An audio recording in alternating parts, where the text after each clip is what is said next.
Not all of you are aware of this out there, but last Friday, we did a special episode of this show in which the audience was comprised entirely of 6 to 9-year-old kids. And no, we did. We just thought we're going to do this as an experiment, and we filled the entire audience with these really young kids and just did our normal show, just for the concept of it. And well, we're going to show you a clip. It was on last Friday, but just to bring you up to date, here was a clip of what it was like a little bit. According to a new survey, kids, Washington, D.C. is the worst place to raise a family. That's right, yeah. However, it's still the best place to raise illegal campaign contributions, huh?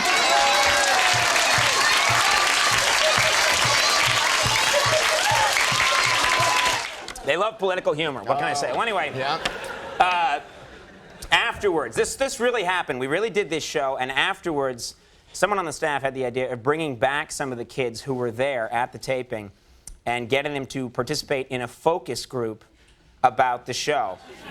We thought that would just be a cool thing to do. Yeah, get a group of the kids, set them down with a network guy. Right. And then he could quiz them about their opinions about the show, which helps us gauge what the people at home are thinking. Exactly, yeah. Well, the idea here was we figured kids would give us a fresh perspective and also maybe be a little more honest than adults. Adults sometimes, try and hedge what they're saying. Adults lie. Exactly, Andy.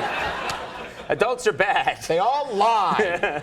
That's why I like you, my friend. That's right. Well, anyway, we taped what happened at the focus group. We had cameras there and just talked to these kids who were at the program to see, what they would say. And some of the kids' opinions were pretty eye-opening. Take a look. Now, what we're going to be doing is I'm going to be asking you a couple questions in an effort to help us maybe see what we're doing right on the show and also where we could maybe improve things. We have to be completely honest here. So don't censor yourself. Don't worry about saying anything bad about Conan or Andy because, well, they're not here, right? So they're never going to find out. We're hoping to learn. Okay? Now, what we're going to do first is we're going to... there was a point in the show where these kids are so stupid. Losing interest. If we could just watch this clip. That was a close call. That was hard. That was a close call.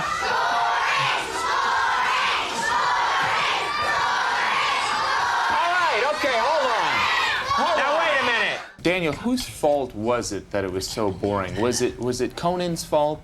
Yeah, probably. Yeah, Conan was... Yeah, Conan, it was probably Conan's fault. Because he's boring, Daniel? Well, sometimes he's boring. I gave that kid a cupcake. I can't believe that. Andy is like worthless because he only says 3 words per show. 3 words, right. Well, it's Conan's And those show. 3 words are... But it's Conan's fault also that he's like hogging up the time. But it is his show. I don't really care. I'm worthless? I can't believe that kid said that. You say more than 3 words. He should give equal amounts of time because there's 2 people on the show. How many people think that Conan should give equal time to Andy? Yeah, because he only says 3 words. He only says 3 words. Right. Do you feel that way? Do you feel like that I squeeze you out? And nod your head yes. Look, this is about the kids, not about me. Do you think that Conan should wear his hair any different, or...? Not really. I have a feeling he should change his attitude. Right. So... That kid seems crazy to me. I know. He seems like he's insane. He's probably setting fires, torturing small animals. Well, let's move on to a different one.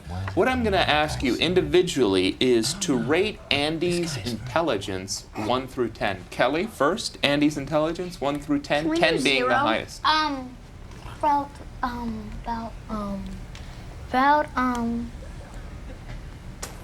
7 7. And 3 more than Conan. 3 more than Conan. Travis, Andy's intelligence. You do read more than me. 1. 1? No, wait, 7. Wait, please give me a 7. Andy, a 1. Do you feel like you're being generous there, or is Andy really unintelligent? Right. Do you think we should get rid of him? Listen to me. He's only saying what you need to hear. I'll show him unintelligent. Andy. If Conan were in your school, if he was one of your classmates, do you think that Conan would be picked on a lot? Yeah. I'd probably pick on him and say, "Oh, come and get the ball here." Right. Get the ball. Okay. And do you remember when the woman animal handler came on and Conan acted like he was had a crush on her? Do you remember this? I like her. Right. Can we get him on the desk? This is Whitney Hahn from Catoctin Zoo in Thurmont, Maryland, and she's raised this animal. It's about Hi, a year Whitney. old. How are you? I like Whitney. Wow. All right. Very Right. inappropriate in front of children. In front of children, He's doing showing. You know, did you see her? She was hot. She had a great body. You gotta move, right? She obviously wasn't attracted to him. I think he tries to get like his paws in every girl as he sees. Right. Since he's like. Would you say that Conan probably has loose hands? Yeah. Yes. If Conan and Andy were your parents, who would be your mommy? Daniel? Conan would be your mommy. Andy. Kelly? Andy would be your mommy. You're kind of you're very maternal. Right. It's because of the breasts. What cartoon animals do they remind you of? Well, yeah, cartoon. Daniel? I think should get back Andy to that reminds me of a topic. cow, and Conan reminds me of A cartoon animal, like Daffy Duck or something like that. well, maybe, Is I Daffy Duck? think Is that good? Andy reminds me of Porky Pig. Wait.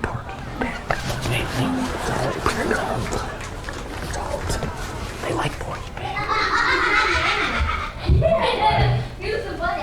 On the shows, always Conan says that Andy's his good friend. Right. Yeah. Do you buy buddy that? Not really. You wanna maybe? Yeah, we should probably have a meal together or something. I was just thinking. Do you know my last name? Would you describe Max as a rock star? Not to me.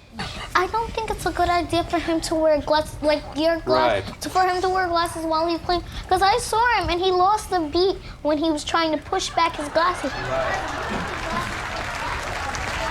He's watching the show. I know. And Max has very oily skin. It's a medical condition. Right.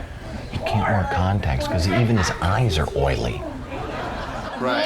Tell you. Would you rather have your teeth drilled or come here? Drill. You'd rather have your teeth drilled than come and watch the Conan show. This is enough. Let's go. We gotta do something about this. Travis, would you trust your pet with Conan? All right, that is enough for you to take over now. You make off. The bad man will leave now. You leave now. We will take over. I am Yanni. This is my assistant Schleitzen. Hello, children. You children, Take over now. you children have been giving very bad answers. I know you've been lying for the sake of the cameras. We want you to tell the truth now. Wasn't Conan a genius? No! You children are obviously delusional. Talk now and talk about how Conan was a genius. Was he not? No! Was it not the best show you ever saw? No! Tell them, Schleitzen. How do you think Andy could maybe get more time on the show? That is irrelevant. No one needs to know about that. Sorry for the outburst, Suggestions, children. Did you think that Conan was a brilliant man? No, I think Andy was. Andy was brilliant. Oh, really? We learned a lot. We learned a lot. Thank you very much. It's great to be here in New York. I tell you, there's so many beautiful women in this city. You know what I mean? Tell you, yeah. Every time I'm on the subway, I fall in love. I'm like, oh, there's my wife. Oh, she's getting off. All right, there's the woman. That's a man. There are so many beautiful people. Life's a little easier for the beautiful people, too. Can we admit that? Think about it. If a stranger smiles at you and they're attractive, you think, oh, they're nice. But if the stranger's ugly, like, what the hell do they want? Get away from me.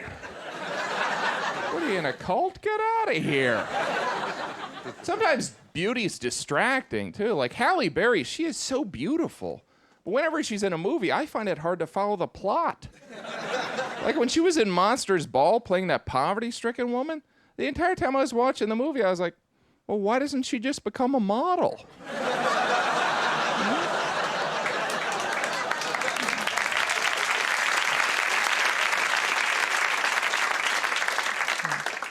You know, beauty definitely affects you. You ever hang around one beautiful person, it almost makes you feel better. But if you hang around three, you're like, I don't think God even tried on me. But it goes the other way, too. You ever hang around three unattractive people? You're like, I'm a stud. I'm going to go and do an underwear ad. And if someone's beautiful in this country, we're amazed if they can do anything else. It's like, not only is she beautiful, she knows how to read. Ooh, she's a reader, a double threat. We worship beauty in this country. If you don't believe me, check out a British television show. You ever watch the BBC? Your first impression is, where they got all these ugly people? These are the people that got the acting jobs? I feel like I'm watching an Orville Redenbacher commercial. Think about it. You ever watch a music video and the lead singer is not attractive? Aren't you kind of surprised? You're like, wow, they must be talented. Because they're nothing to look at. And we care more about looks than we used to, because our presidents have gotten a whole hell of a lot better looking since, like, Taft. I mean, pull out a dollar bill. Would you really feel comfortable voting for someone that looks like George Washington? He looks like he runs a meth lab. I'm not voting for the guy with wood teeth. We're superficial. Remember when the Cold War was ending and Gorbachev was dismantling the Soviet Union? The world was stunned. But everyone in America, we were like, yeah, he's got that red splotch right here.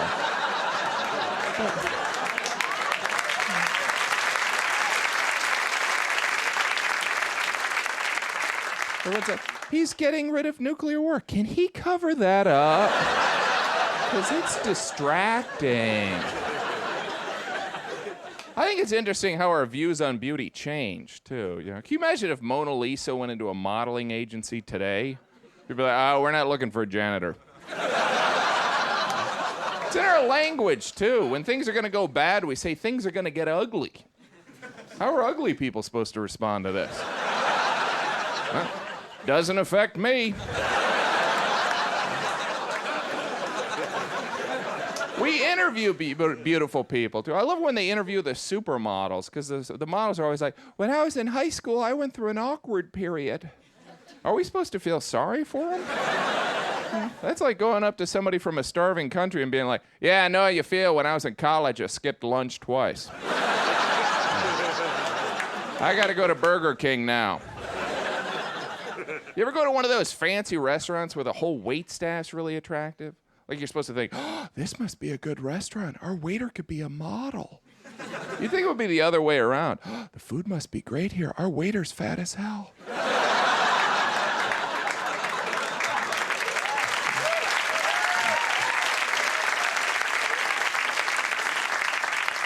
Yeah, I love going out to dinner, though, because you can kind of critique the food. You can be like, how's your appetizer? You know, but you can never do that if you're having dinner at, like, a friend's house. You know, how's your entree? Mine's not that good.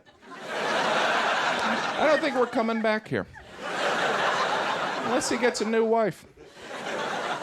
I don't understand the appeal of certain restaurants either, like those restaurants that have home-style cooking. I don't know about you, but when I go out to dinner, I want restaurant style. I expect to go in there, see some guy in his underwear next to a microwave. You want a hot dog? That's all for me. Thank you very much. That's hilarious. That was great. Jim Gaffigan, everybody, we'll take a break. Thank you. Yes, I am this pale. All right. Not naturally, I just wanted Conan to feel tan. It is good to be here. I feel a little nauseous, though. I had a Hot Pocket for dinner. Anybody else have a Hot Pocket? Yeah. Never really see that on a menu when you go out to dinner. Yeah. Let's see. I will have the Caesar salad and the Hot Pocket. Today's specials, we have a filet mignon, which is flambéed, and we have a Hot Pocket, which is cooked in a dirty microwave. And that comes with a side of Metamucil. Is your Hot Pocket cold in the middle? It's frozen. Oh, I'll have the Hot Pocket. I buy Hot Pockets too. I go in grocery stores. I'm like, yeah, I'll get these. I've never eaten a Hot Pocket and then afterwards been, I'm glad I ate that. I was like, I'm gonna die. I paid for that? I was looking at a box of Hot Pockets. They have a warning printed on the side. It said, warning, you just bought Hot Pockets. Hope you're drunk or heading home to a trailer. You hillbilly, enjoy the next NASCAR event. Hot Pocket.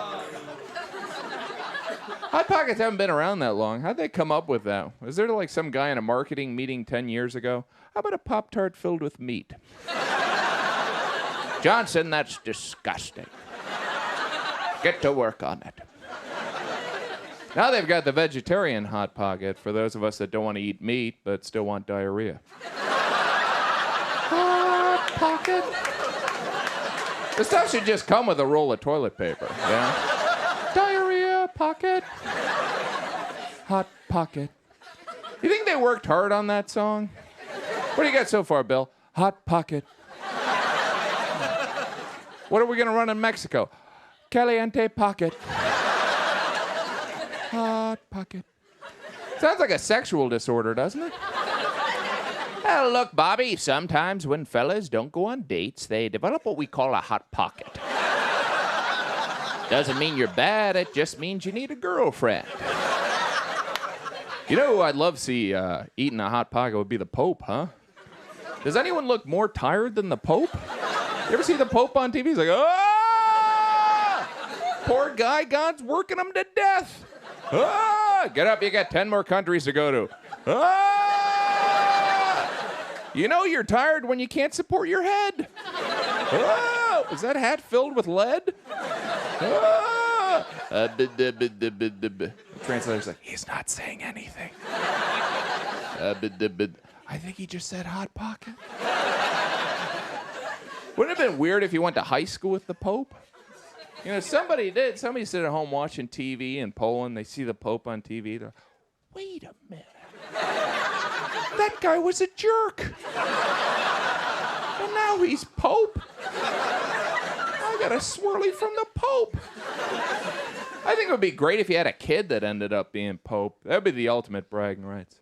Oh, your son's a doctor? Yeah, ours is Pope. He does okay for himself. Oh, they have a house? He has his own city. It's in Europe. You think when the Pope was a little kid, he fantasized about eventually being Pope? You know, we might about being a professional athlete. Was he like 8 years old in his backyard going, there he is, the leader of all the Catholics.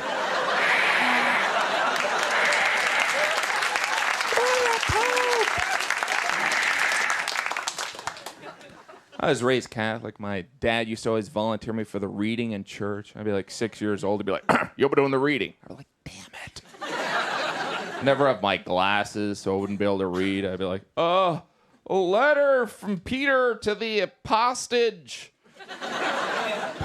Somebody kill me. I'd rather go to hell than read up here. You know, it's church. You're reading from the Bible. It's not you could make something up. You couldn't get the first line and then ad-lib. You know. A letter from Peter to the apostles. Dear apostles. How was your weekend? Sure is hot here. Tell Jesus, hey. Hot Pocket.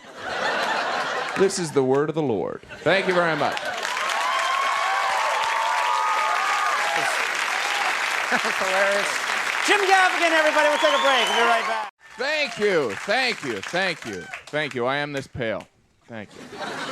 It is good to be here. You guys excited for summer? Yeah. Me neither. Yeah. I am too pale. All summer long, people are like, hey, do you tan? Do I look like I tan? It's like approaching a homeless person. Hey, do you vacation in Europe? Are you a gold card member?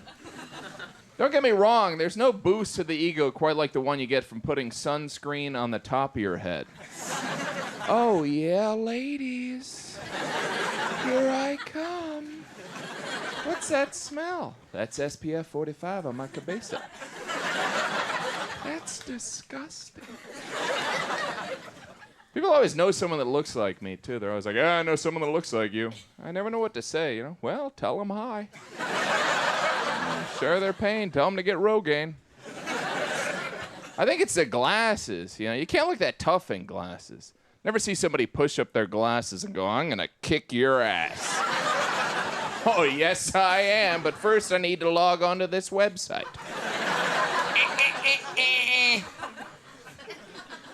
I do trust people with glasses, don't you? It's like, well, ask him, he's got glasses.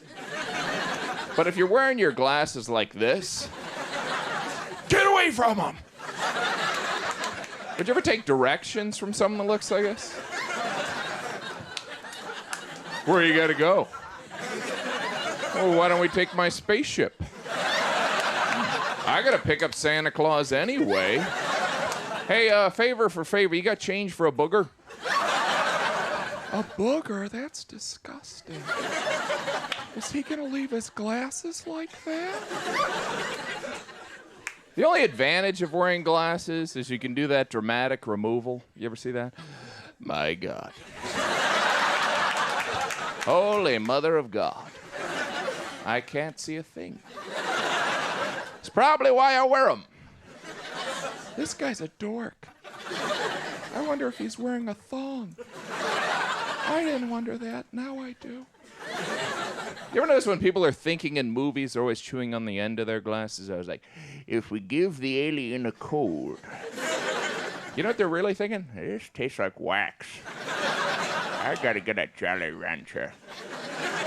Oh, that was probably a product placement. People always want to try my glasses on, too. I have strangers come to me, hey, let me try on your glasses. That's rude. I don't go to people with hair pieces. Yeah, let me try on your wig.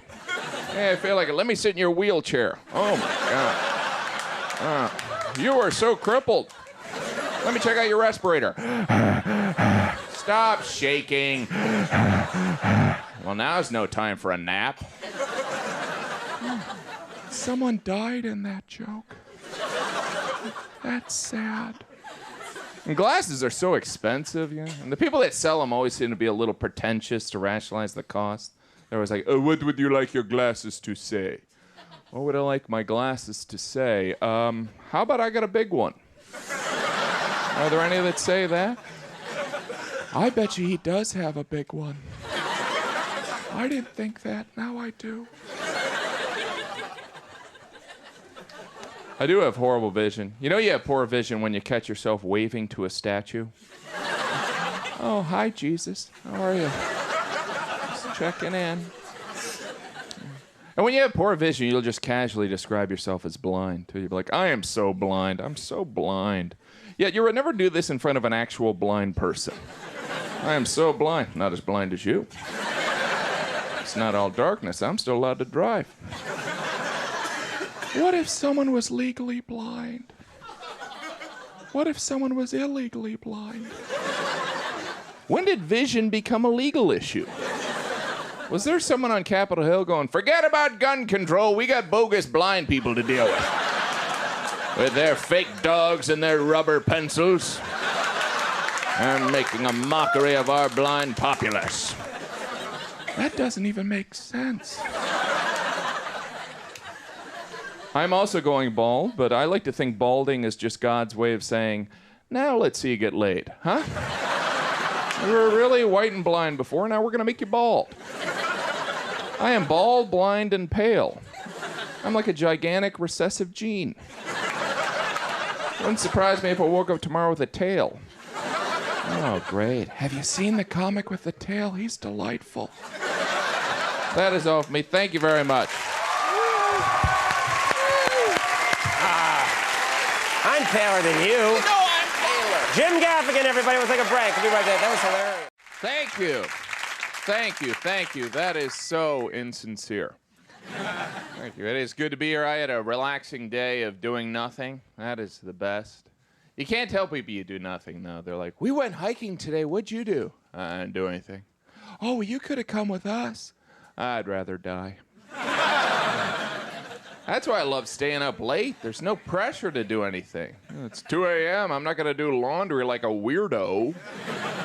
I'm gonna watch TV and eat a Hot Pocket like a normal American. Because I'm not a communist. You ever have a do-nothing weekend? Wake up Saturday morning, you're like, that's it, I'm done.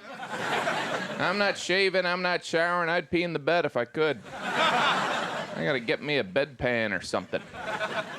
I do know I am lazy, because occasionally I'll see the homeless sifting through the garbage and I'll think, they are so motivated. I can't even empty my garbage. But if you do nothing for too long, the most menial task is exhausting. You're like, I gotta reach for the remote? What am I, a workaholic here? You ever can't find the remote control, so you're just like, well, looks like I'm not watching TV. I'm not gonna take 2 steps and turn it on myself. I'll go to the gym if I'm gonna work out. You ever have the TV on, you can't find the remote? Gotta watch that one channel? Feel like you're in prison. I gotta watch this. I don't even want to. I feel like I'm reading or something. This is hard. Watch a lot of TV, drink a lot of coffee too. But you know what's really addictive? Heroin. That'll grab you by the horn. What horn? I was watching Animal Planet recently. Did you know that the male seahorse has the baby? And I was thinking, why don't they just call that the female seahorse? You know, it's just some stubborn scientist. He was like, yeah, that one there's the male seahorse. His assistant was like, Bill, that one's having a baby. Oh, well. Male has the baby. All right, you're fired. You can't fire me. My favorite animal, though, is the manatee. The manatee is my favorite because the manatee's endangered with extinction, and I think it's because it's out of shape. It looks like a retired football player. You ever see the manatee on the Discovery Channel? It's always floating around like, I'm bloated. Too much pizza. The manatee is also called the sea cow. I mean, sea cow, that sounds like an insult. It's almost as if the manatee was introduced to the ocean. The other animals were like, who's the new guy? And the manatee was like, oh, hi, everyone. You can call me the manatee. Yeah, all right, sea cow. Name's Manatee. Sea cow, fat ass. Queen it. I'd love to see the manatee on a show like Ricky Lake. You know, the manatee be sitting there like, Ricky, I'm here because I'm endangered. And then one of those mean people in the audience would offer up the advice. Yeah, I want to say something to the sea pig. That sea cow. Whatever. Sea pig, you a fat seal. You got to get yourself an education and a job. Man, to be like, I live in the ocean. Just so happen you live in the ocean because you ain't got no job. You got to get in Weight Watchers, some kind of program. I have a layer of blubber to keep my body warm in the water. Whatever, talk to the hand. I don't have a hand. It does look like God didn't try that hard on the manatee either. He was like, all right, blob of crap, flip-flops. What the hell, let's go with a goatee. That's good enough. Throw it around Florida. That's all for me. Thank you very much. Your best manatee hunt yet. Jim Gaffigan, everybody. We'll take a break. We'll be right back. Thank you. Thank you. Thank you. Sex. Anybody ever had sex before? Yeah. I'm not the only one, huh? Yeah. I tell you, whenever I'm having sex, I'm always thinking the same thing. I can't believe I don't do this all the time. In fact, we're doing it again right afterwards. Then I get done and I'm like, well, not right afterwards. I'm not a machine. I have feelings too. Right now, I feel like sleeping. You ever hear your neighbors having sex? That's awkward. I always think the same thing. If they knew I was under their bed.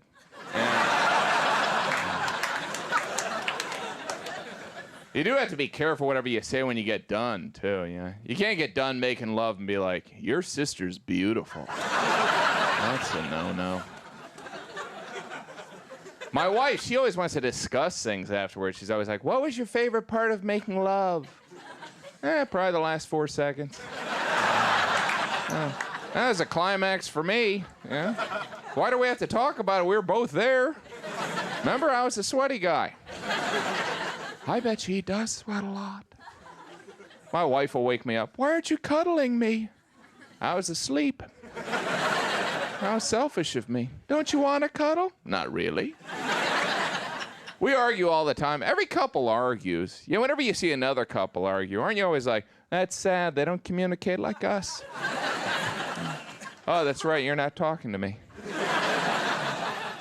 My wife is actually never not talking to me. Every night she's like, oh, you're about to fall asleep? Let me ask you 10 questions. If I left you right now, what would you do? I'd probably get a good night's sleep. Oh, he's a jerk. She can get me to do anything. Last August, she said to me, she goes, I think I'd like to go blueberry picking. Maybe we should go blueberry picking. I remember thinking to myself, no. You can't even get migrant workers to do that stuff. But the weird thing is, not even 10 seconds later, there I was picking blueberries. Oh, what am I doing here? And picking blueberries, it's not like picking pumpkins. It's not like, hey, I got one. Let's get the hell out of here. Because with blueberries, you're never done. Because even after 3 hours, you're like, I got 8. We can make a muffin. Gotta be a machine to do this. I do love my wife, but recently she has gotten very lazy, or as she describes it, pregnant.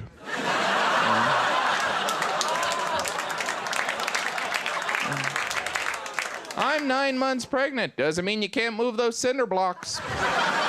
Let's go, we're a team now. We haven't been married that long. My wife actually got pregnant on our wedding night. How about that? Yeah. Not by me. Crazy night. At the ultrasound, we decided we wanted to find out the sex of the baby, and it looks like it's going to be a girl or a very insecure boy.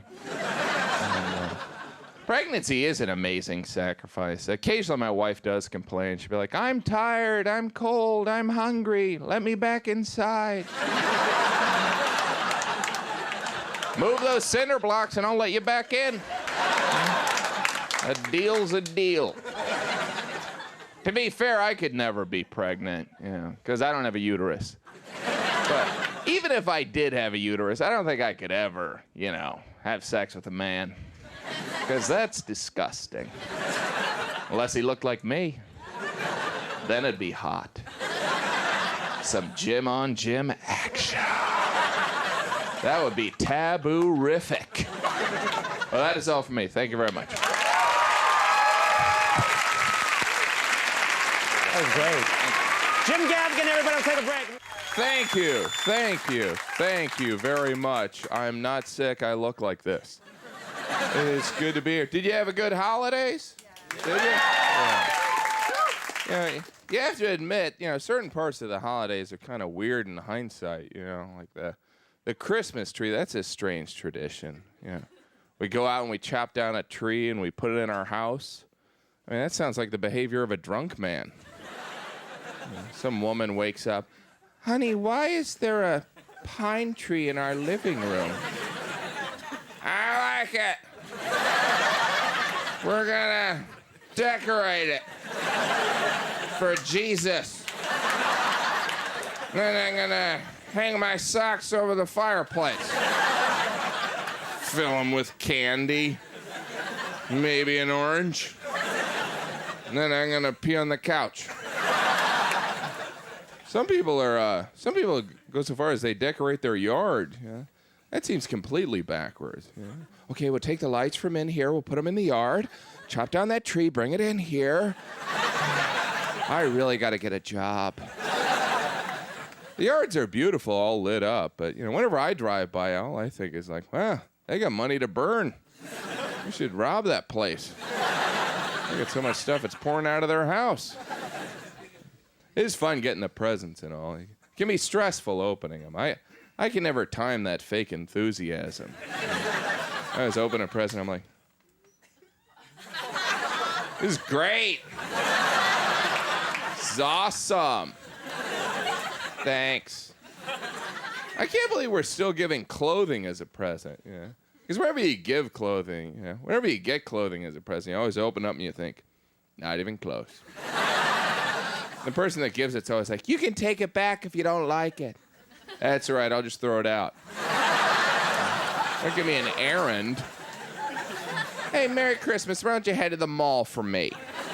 We could pick up my dry cleaning, that'd be awesome. I got a robe this year. I remember looking at it thinking, wow, I hope I get the flu so I can wear it. Who has the time to enjoy a robe? What, are we about to shoot a porno?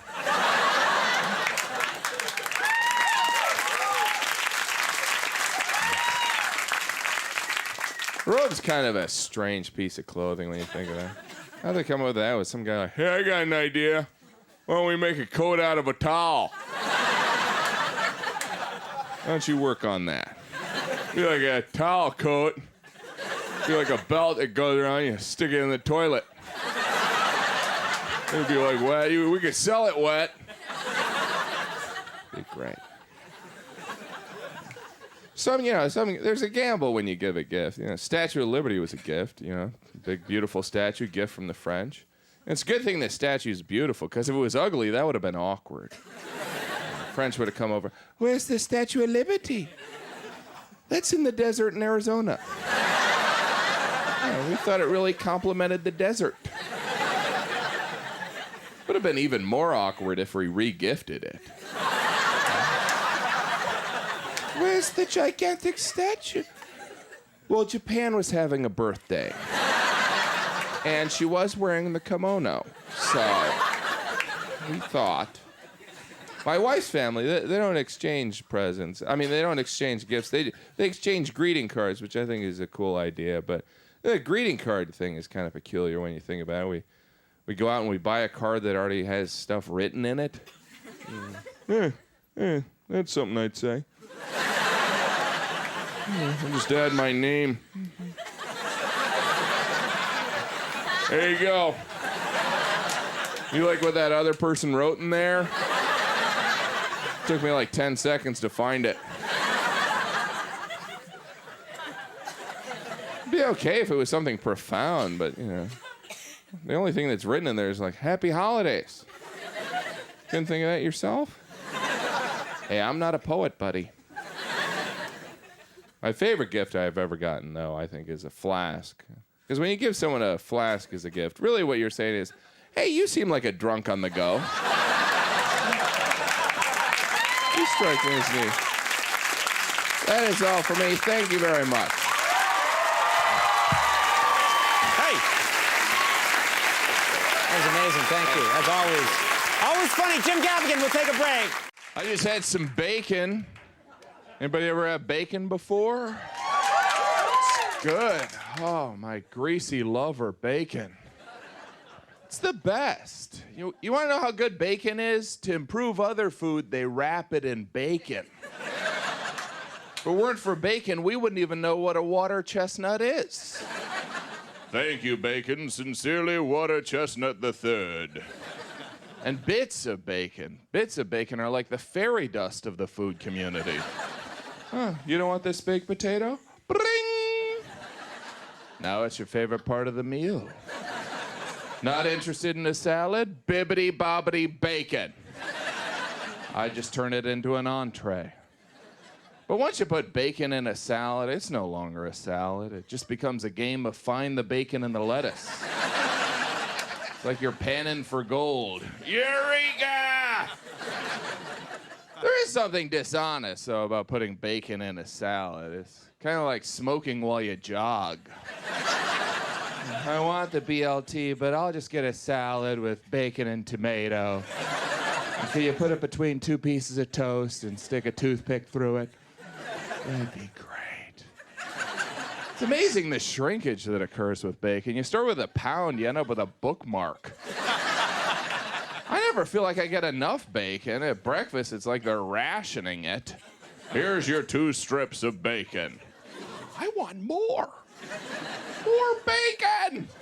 Whenever I'm at a brunch buffet and they have that big metal tray filled with the 4,000 pieces of bacon, I was thinking, if I was here by myself, I would eat only bacon. I would steal this tray, go lay down, and eat bacon all day. But you can't eat bacon all day, because it's horrible for you. You know bacon's bad when a healthier choice is a donut. And we've known bacon is bad for thousands of years. It's literally a restriction on entering certain religions. Our rules, no killing, no cheating on your wife, no bacon. Ooh, what was that last one? No bacon. I'm in the wrong line. How many bacon jokes is he gonna do? Come on. But bacon is that good. You know, I bet you if you put bits of bacon on a strip of bacon, you could travel back in time. It's like a tasty vortex. And fatback, supposedly fatback is like bacon on steroids. You know, I've never tried fatback, probably because it's called fatback. I don't know which word creeps me out more, fat or back. Why don't they just throw in hairy while they're at it? Some good hairy fatback. That reminds me, your mother called. That's gotta be the end of the bacon jokes. I even like the name Bacon. You can't tell me the success of Kevin Bacon isn't somehow tied to his name. You know? You're not going out to see a Kevin hot dog movie. Who's in this movie? Kevin Bacon? Sounds good. Thank you very much. You've been like bacon.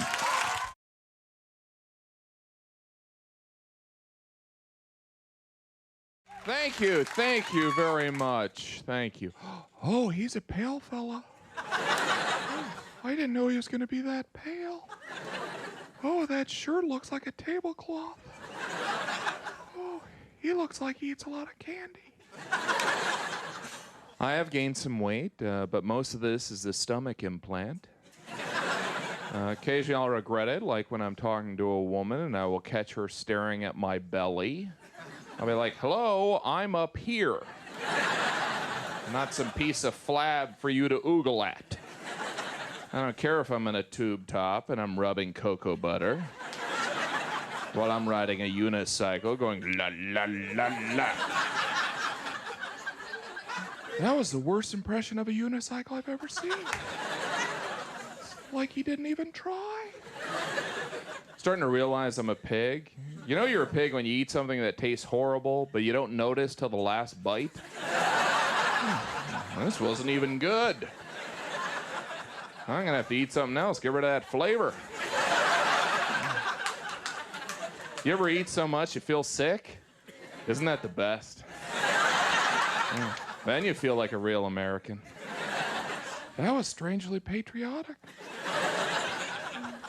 You ever get hungry watching a commercial, and then you realize it's a commercial for dog food? Those are savory chunks of beef. Rich, creamy gravy. Why are they giving it to the dog? Oh, no. Thank God for packaging. And the fancier the food, the more elaborate the packaging. You ever see generic cereal? It comes in a plastic bag. Like it's homeless. We should find you a box to live in. Living in a bag on the bottom shelf.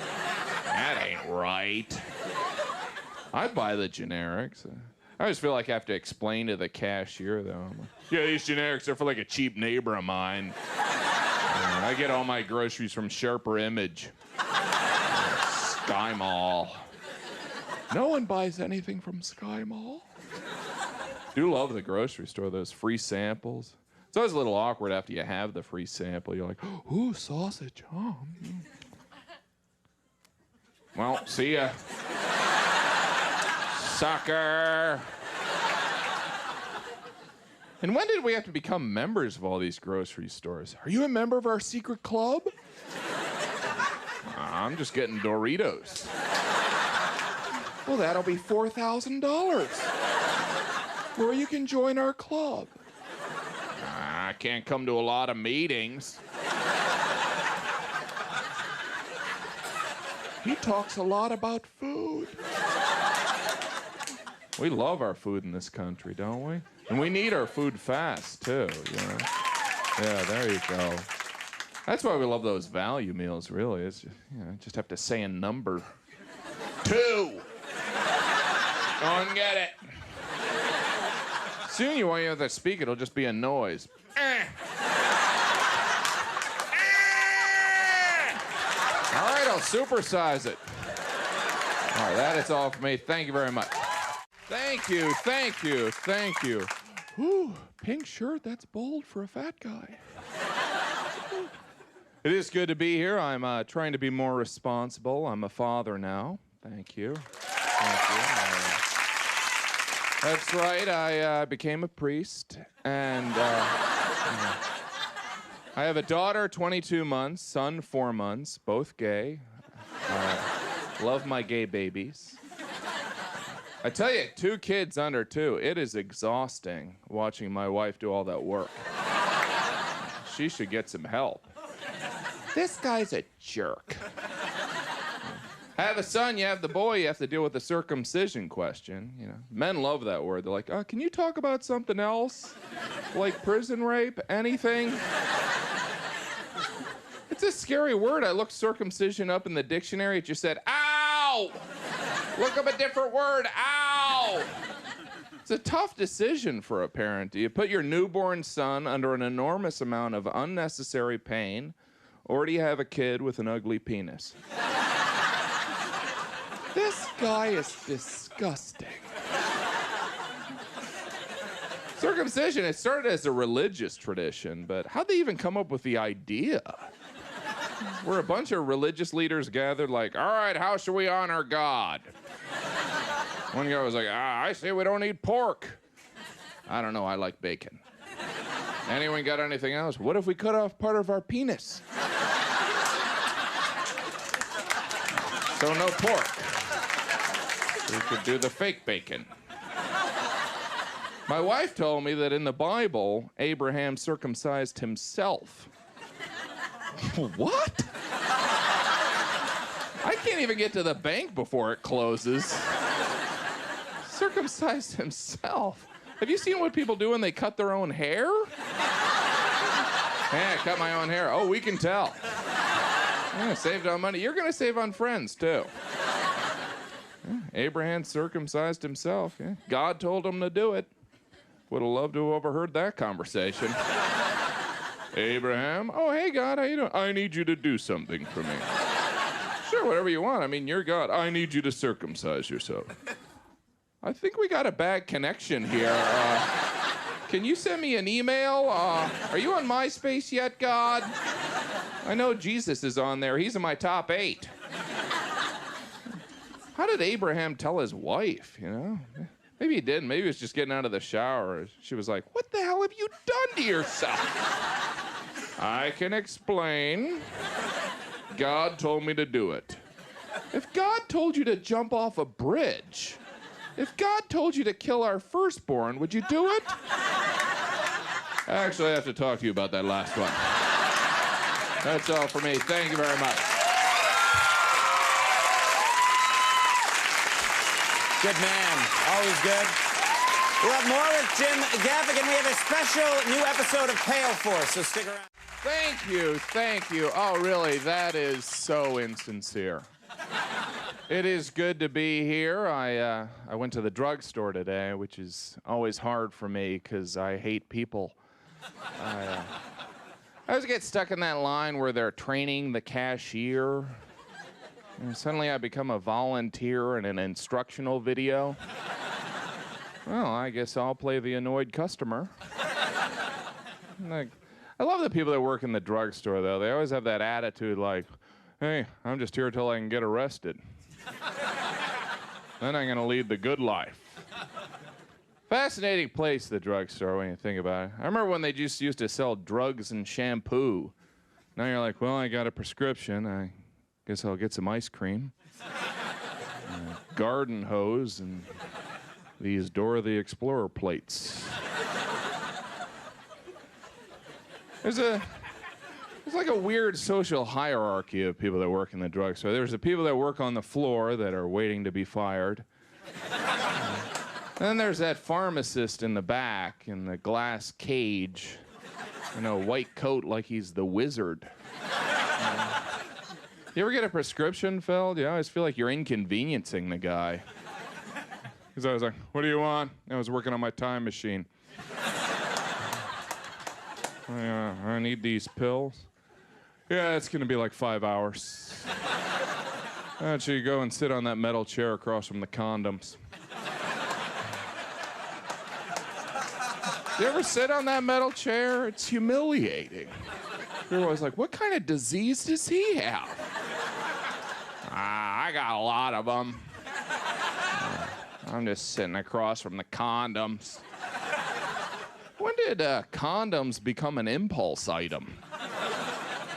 Oh, that's right. I'm having unprotected sex all the time. Grab these along with a People magazine and I'll be on my way. So much waiting involved at the pharmacy. Oh, the stuff that makes you sick you can get right away. Here's a burger, fries, cup of grease. Oh, you need hard medication to stay alive? It's gonna be like 5 hours. How can it take them 5 hours to put 6 pills in an orange cup? What are they, trying to hit it from like 8 feet away?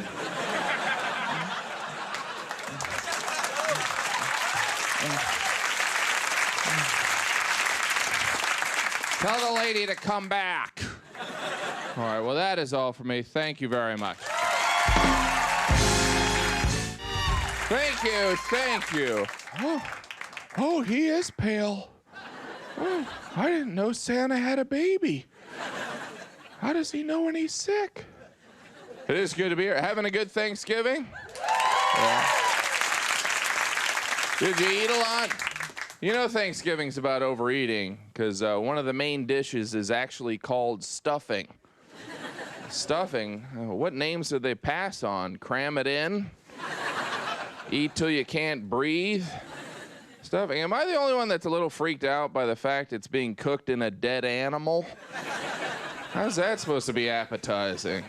You know, shove a loaf of bread up there, celery, handful of peanuts. Mmm, delicious. It's kind of a humiliating way to go out for the turkey. Yeah. You're gonna kill me? Oh, it's gonna get a lot worse. You don't want to know. But we love Thanksgiving because Americans love to eat, you know? When we're not eating, we're chewing gum. We're literally practicing eating. Yeah, I got a big meal coming up. I'm in training for next Thanksgiving. I love to eat. I'm starting to think I'm a pig, though. I think you know you're a pig when you eat something that tastes horrible, but you don't notice till the last bite. Oh, this wasn't even good. Now I gotta eat something else, give her that flavor. I love the unhealthy stuff, too. I love fried chicken. You know fried chicken can't be that good for you, because one of the serving sizes is bucket. That is how we feed farm animals, right? Yeah, I'll have a bucket of fried chicken, a silo of Pepsi, and a trough of pig slop. Make the pig slop diet. I don't know if you saw last summer, KFC, they introduced the trough of pig slop. So this bowl of goo. It's like KFC decided, you know what, all our crap tastes the same. Why don't we just put it in a bowl? And I'll tell you, it's delicious. It's amazing. It has a layer of mashed potatoes, a layer of corn, a layer of cigarette ashes, a couple apple cores. It's like Charlotte's Web. I love food. I love the spicy food, too. I'm not a spice snob. Everyone has that friend that's like, why don't you get the super hot fire engine sauce? Because I don't feel like the super hot fire engine diarrhea. How about that for a reason? That's all for me. Thank you very much. We're back. I'm sitting here with Jim Gaffigan, that was very funny. Thank you for being here. And I understand you have brought another episode of Pale Force. Is this correct? Yes. All right. Let me explain for the uninitiated. Pale Force is a cartoon that you came up with, which is about you and I fighting crime together with our paleness. Our paleness. We, shoot lasers from our nipples, stuff like that. Yeah, that old story. And you've shown a bunch of these. Yes. We feature them on the show, and I have to say, every time I'm less than thrilled with how I'm portrayed. Well, Conan, I understand your resistance. People don't like it when a mirror is held up to them. You've made me extremely skinny, effeminate. I cry in most episodes. Yes. I wet myself often. Yes. And you are always the voice of reason. Right. Well, and I'm also very masculine, and I get a lot of women. Yeah. But Pale Force is not about these things. Right. Pale Force is my gift to you, Conan. Thank you. Yeah. And this time, I've brought a very special gift, a very special one. It's part 1. Part 2 is going to be on NBC.com. But this special is a Christmas special. And I'll tell you, this episode is going to be a Christmas classic. It's more Christmassy than the Snoopy special, and it's more Christmassy than that one in the Bible. Mm-hmm. It is very Christmassy. The one with Jesus. Yes. Yeah, that this one's more Christmassy. And I'll tell you, Conan. And do I come off any better in this? Because you also, I don't have any editorial control. Right. You do my voice in this. You do your voice and my voice. Right. And not the most flattering version of my voice. I try my best. I try my best. Okay. And I'll tell you something. This special, when Santa Claus came to America and started Christmas, I think he was... Where'd he come from again? The North Pole. Oh, right. Sorry. Right. And if he were alive right now, this special... Sorry, kids. This special... If he were alive today. I'm joking. He's still alive. Oh, good. Okay. We should get to this. This is part 1. Part 2 is on NBC.com/PaleForce. I think you're really going to like this one. All right. I hope so, and I'm trusting you on this one. Let's roll this Christmas, first installment of this Christmas Pale Force. Pale Force. Fighting crime with Jim and Conan. And the spooky bloodless skin. Extraordinary valor, matched with freakish power. It's a guarantee they'll win.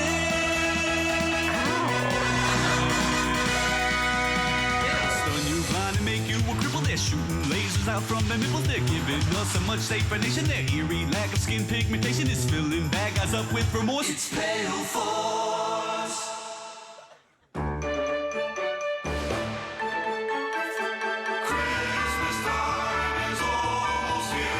Christmas time's almost here. Nothing's gonna get me down this year. Paint the halls, deck the town. Nothing's gonna get me down.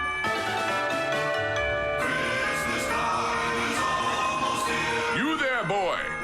What day is it today? Today, sir, is Christmas Eve. Christmas Eve, huh? Then I haven't missed it. You know that goose hanging in the shop window? The one as big as me, sir? No, the one as pale as you. You remind me of it, you pale, naked freak. Jesus thinks I'm pale and weird, but nothing's gonna get me down this year. Christmas time is almost here. Merry Christmas, yo, Rockefeller Center. Merry Christmas, Dr. Seuss reference. Merry Christmas, Mr. Zucker, and a ho, ho, ho. I'm Jewish, you moron. You just lost the Tonight Show, you pale freak. Roll me over there. I just ruined my career, but nothing's gonna get me down this year. Merry Christmas, Rudolph. This show sucks, you pale mutant. That freak makes me look tan.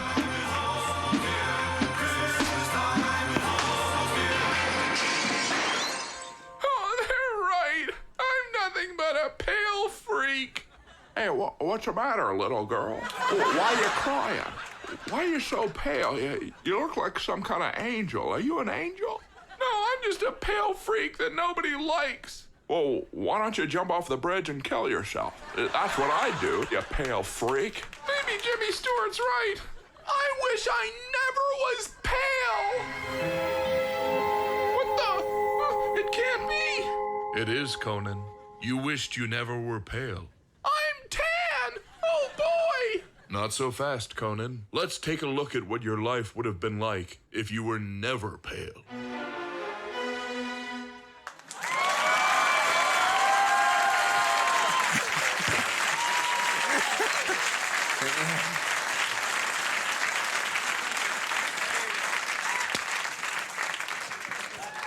So sorry I'll never see you again on this show. When Jimmy Stewart says, "What's the matter, little girl?" Jim Gaffigan will be performing at the Taft Theater in Cincinnati, January 20th. You can see the next episode of Pale Force, as well as all of the original episodes. Oh, there's a lot of them. Right now at nbc.com/paleforce. It's also available on Sprint video-enabled phones. Jim, thank you. Jim Gaffigan. We'll take a break. We'll be right back. Thank you. Thank you. Thank you. I've never heard of me either. All right. Oh, he's very pale. Just had dessert. Anyone ever had dessert before? It's good, isn't it? You ever notice when you're out to dinner, there's always someone that wants to share dessert? Like, hey, you want to share a dessert? Let's share a dessert. Why don't you get your own damn dessert? Oh, I just want a bite. I just want a bite. Then dessert comes and they turn into a vacuum. Oh, apparently it was a bite from a shovel. Yeah, I have a bit of a sweet tooth. No, you're a pig. But so am I. I love that excuse. I have a sweet tooth. Oh, so you're ordering it for your tooth. That's interesting. Because it's going straight to your ass. I think your ass owes your tooth an explanation. Dessert's kind of weird when you think about it. I mean, no one's ever really needed dessert. I mean, who was the first guy who was like, that one's a good meal, I'm full, you full? Yeah, you want to eat a cake? Let's eat a cake. Let's eat till we throw up. Just keep going. Cake. We all love cake, yeah. We all know cake's bad for us, though. Sometimes we try and disguise the fact we're having cake.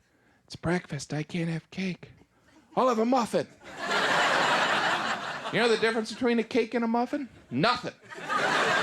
A muffin is a bald cupcake. We know it. Have you seen those mini muffins? How much denial are you in if you're eating a mini muffin? Oh, I'm just gonna have like 1 or 12. So small. Cake for breakfast? You can't have cake for breakfast. Unless it's a pancake. How'd that slide through? You're not having cake for breakfast. You're having fried cake with syrup for breakfast. Now load up on that and try not to nap. He talks a lot about cake. Cake's a powerful food. Cake can actually bring people together. It's Bill's birthday. Yeah, I hate that guy. It's cake in the conference room. Well, I should say hello.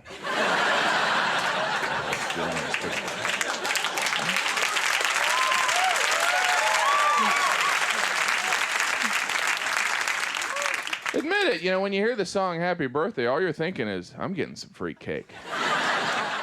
During the song, you're just wondering what kind it is. Hope it's chocolate for me. Yet everyone acts so bashful when they're finally offered a piece. They're like, well, I guess I'll try it. What's this called, cake? I've never had cake before. All he talks about is cake. Okay, let's talk about something besides cake. Pie. That's like liquid cake, isn't it? Pie can't compete with cake, though. You put candles in a cake, it's a birthday cake. Put candles in a pie, someone's drunk in the kitchen. We check on Grandma, she's gone loopy again. So many types of cake, too. There's rum cake, which makes sense, because we've all been eating cake and thought, you know what, this needs booze. Shot of liquor. I don't have time to eat and drink. I only have 2 hands, buddy, and one of them's holding a cigarette.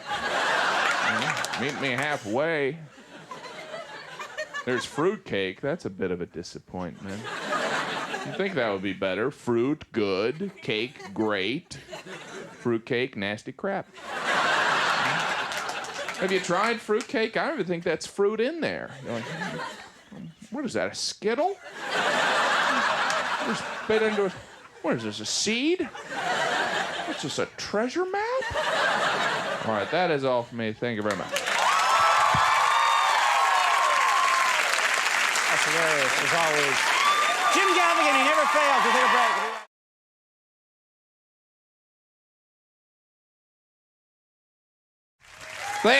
Thank you, but I am not that guy from Capote. How are you?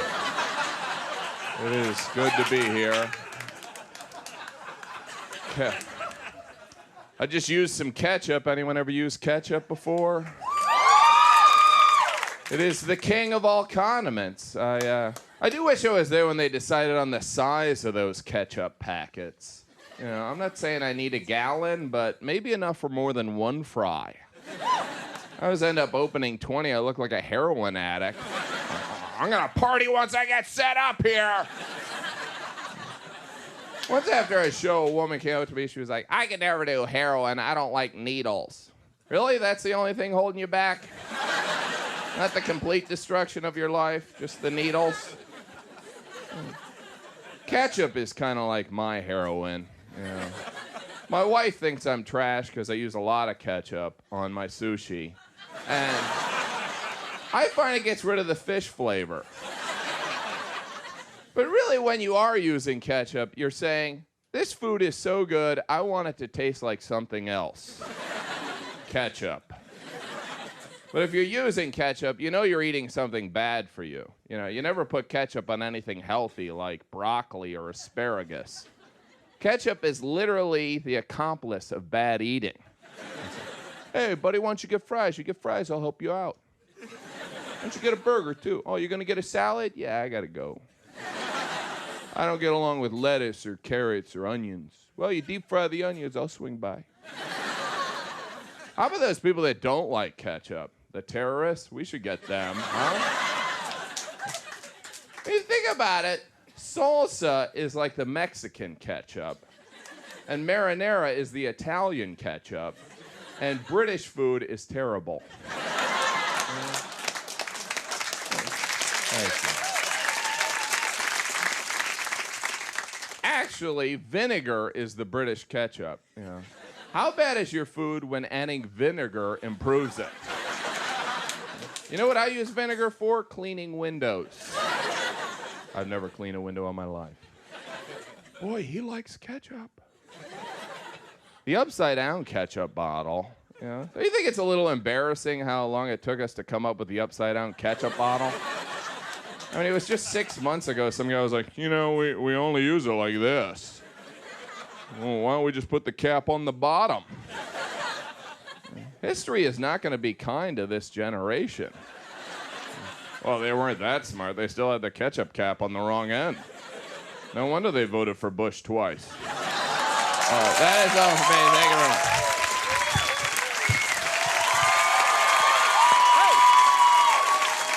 That was fantastic. Always funny. We're going to have more with Jim Gaffigan. We're going to have a new episode of Pale Force when we come back, so stick around. Thank you, thank you, thank you. Yes, this is the size of my head. How are you? Oh, he looks like he's storing another head inside of there. He could be a mascot. A mascot for the Mormons. It is good to be here. I recently went camping for this next joke. And I married a woman who loves to camp, and I am what you would call indoorsy. I'm amazed we can still get people to camp. Hey, you want to burn a couple of vacation days sleeping on the ground outside? No. I guess I'm one of those weird people who doesn't like sleeping in a bag. I don't like finding a bug in my house. Why would I want to sleep where they all live? Some places you have to pay to camp. You have to pay to sleep outside. That's got to be insulting to the homeless people. Well, this put you out. I live out here. My wife always brings up, camping's a tradition in my family. Hey, it was a tradition in everyone's family till we came up with a house. You know? My parents never took me camping. You know why? Because they loved me. You know? Sleeping in a tent? Isn't the Civil War over? It'll get you closer to nature. I've been outside. It's not that great. And those campsites, there's always that couple that's been camping for way too long. They have the folding chairs, the Christmas lights in July. We'd love to have you for dinner. I'm sure you would. Now, how do I get a padlock on my tent so I don't get eaten by Ma and Pa Dahmer? But we bought a tent, which, interestingly enough, cost as much as a couple of nights in a hotel. So they were selling the hammock nearby. I think it's great we sell the hammock in the sporting goods section. Oh, yes, my activity of choice is laying down. I want to combine my love of the outdoors with my even greater love of napping. Can you help a sportsman like me? There's no greater symbol of doing nothing than the hammock, really. It's the lazy man's throne. Never look at someone in a hammock and think, that guy's got to slow down. I was like, he might be dead. And it's hard to do anything when you're in a hammock because you can't get out. It's like a giant net for catching lazy people. Can't even drink in this. All you can do is relax. You never see someone crying in a hammock. My life is... Oh, this is delightful. But the hammock's going to be good. It's got the word ham right in there. And here's our hammock. Sounds delicious. How many hammock jokes is he going to do? You ever get in a hammock with someone else? You better be dating them. Because it kind of looks like you're trying to start a family. All right, that is all for me. Thank you very much. Your kids, they're well. You guys They're are all good. getting along. A 7-year-old, 5-year-old, a 2-year-old, and an 8-month old. So it's a lot of kids, and they, my kids are starting to, it's nice now because they're old enough now they can write. Yeah, we've been doing that. You want to be... It's true. For a long time, they don't write, and then suddenly the people that laugh don't have kids. They're like... It's like they can get a book deal. They can write now. That's what I meant. Yeah. I'm making a lot of scratch off these kids. It's like we told them to get a packet together. We'll submit it to Sesame Street. Yeah. No, but you want to have an active participation in your children's life, and so I'm always encouraging my 5-year-old is starting to write, and it's amazing the level of sarcasm that you will see at such a young age. And my son, he would write something and he would show me, and I took a picture of one of the things that he wrote. Maybe we can take a look at it here. Look at this. Dad, you are fat.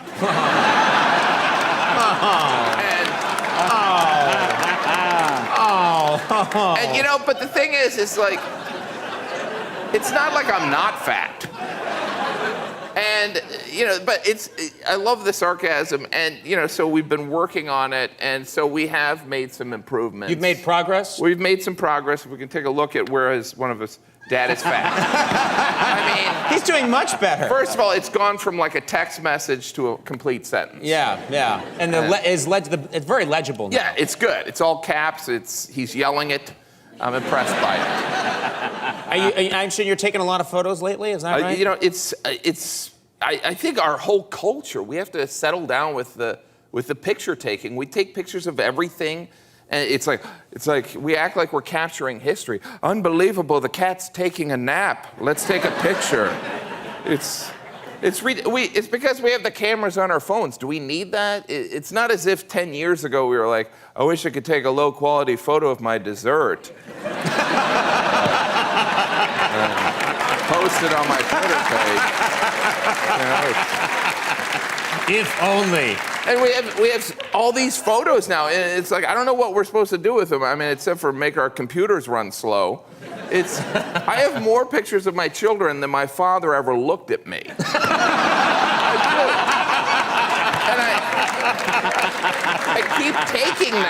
I keep taking them. We used to have boxes of photos in our closets. Now it's just old computers. Yes. It's like, there's our wedding computer. There's my computer when I was single. I should probably destroy that one, I gotta say. Now, you obviously you have a lot of fans. You have diehard fans, and they send you strange things. And am I told that you brought us some photos? I brought some photos. You know, it's these are always, real. It's very flattering. I know it's consistent on your show, and it's some of them are inspired by jokes that I used to have this joke a long time ago. This character, this Roscoe the Wood guy. Yeah. And so after a show. Someone brought me this, and I just loved it, and it kind of started. It's you carved in wood. Right? Yes. And what I love about this is it's a correct proportion of size of head to body. Yes.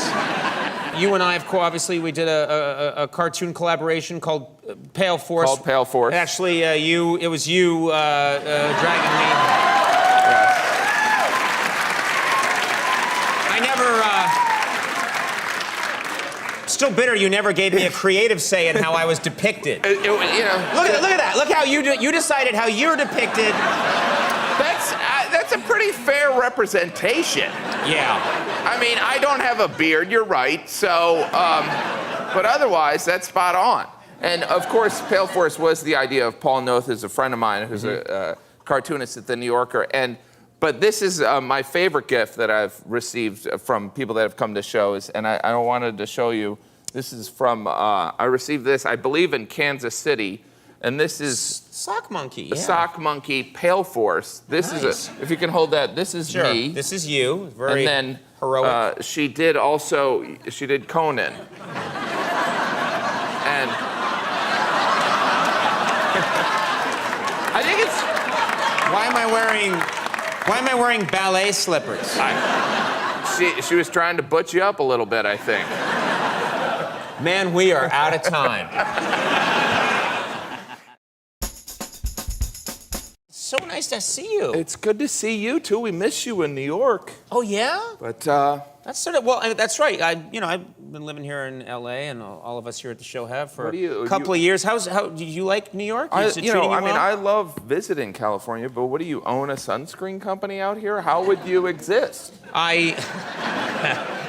We're not supposed to We have exist. this in common. Yes, This is the palest talk show segment ever. This is funny. If you go from me to you, Andy looks like Ricky Ricardo compared to us.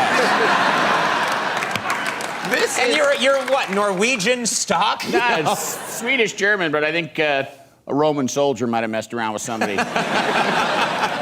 I can tan. I see a freckle. Yeah. No, he can tan, but you and I, no, not even close. I'm a long sleeve swimming shirt. Do you have one of the long sleeve sun shirts?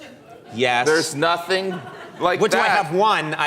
That's all I have when I go swimming. Swimming in a pool in a long sleeve sun shirt. Hey, ladies.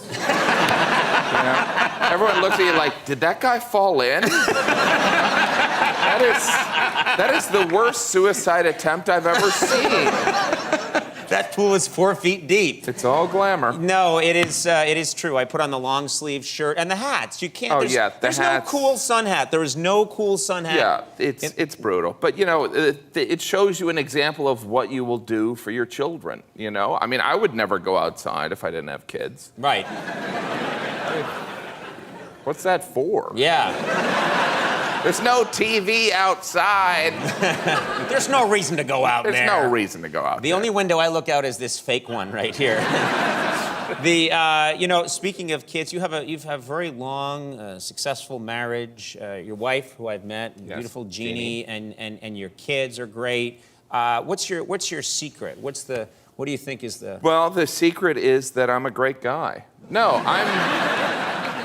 I mean, that's very Great flattering. guy. I'm, it is strange as a comedian, touring, doing theaters, and I don't like to be away from my kids because I forget what sleep is like. So we recently did a bus tour through America because I love America, unlike Andy, and Andy gets a lot of hate mail about that. But we went across this great land, and I showed my kids Mount Rushmore. I don't know if you've ever been there. Anyone been to Mount Rushmore?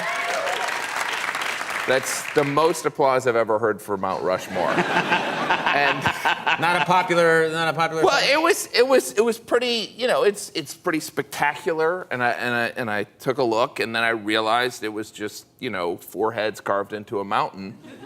And I turned to my children and I said, "Take a look. I'm never bringing you back here." I mean, it's not to say that, you know, the Black Hills of South Dakota truly are, they're beautiful, they're sacred to the Lakota Indians. Their most sacred land, yeah. And out of respect, we carved 4 white guys into a mountain.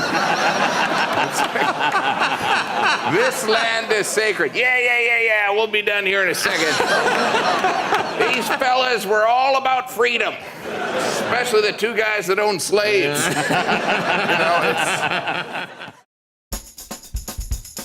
You got a letter from a fan. Yes. And I want to talk about this. This is a nice letter. Right? It was, you know, well, it's interesting. I mostly, I mean, I love interacting with people that enjoy my comedy on social media, you know, Twitter and stuff like that. And occasionally I'll get letters, you know, when I'm doing shows. And, you know, occasionally those letters will be handwritten, which is kind of startling because, you know, who's writing by hand unless they're, you know, like 90 or a serial killer. Yeah. And so I got a letter, and I'd love to read it. Sure.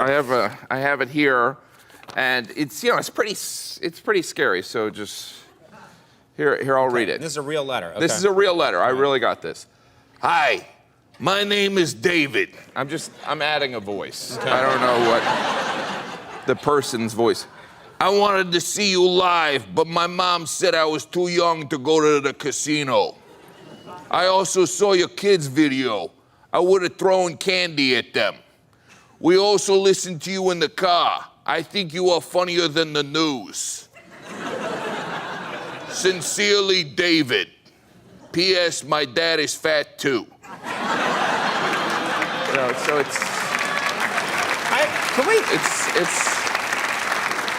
it's pretty scary stuff. Can we see the letter? Let's just. Yeah. This was okay. Jim, this was clearly written by a little boy. That or a murderer. I mean, we don't know. Well, anyway, I responded. Here's my response. Dear David, please do not seek to contact me in the future. If you do, I'll be forced to sue your parents and take away your house. You will be homeless.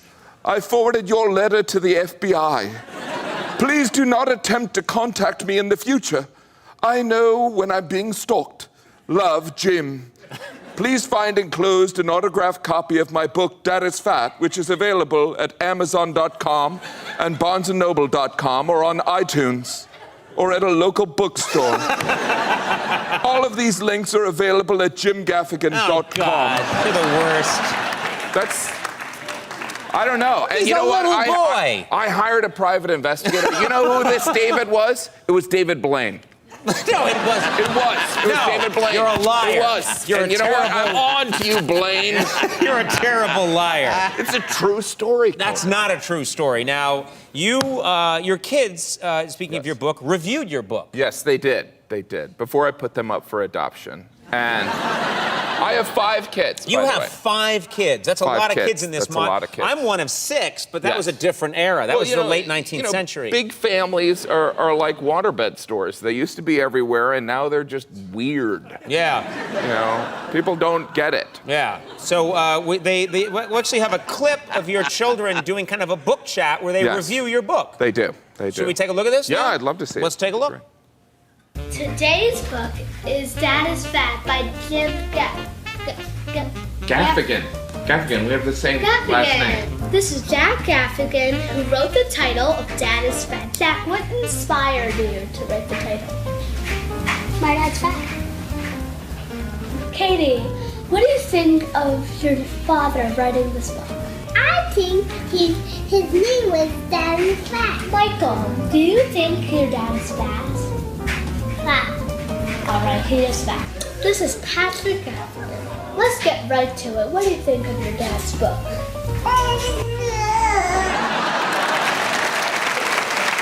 They should all be punished. Yeah, That's only a fraction of how many children I have, Conan. Well, let me ask you a question. In real life, you live in a 2-bedroom apartment, and you've got your wife, your beautiful wife, Yes. and 5 kids. Right. Well, I know we don't need that much space, but I'm doing it. It's crazy. It's very, it's not ideal. You know, I can't walk 3 steps without running into one of them.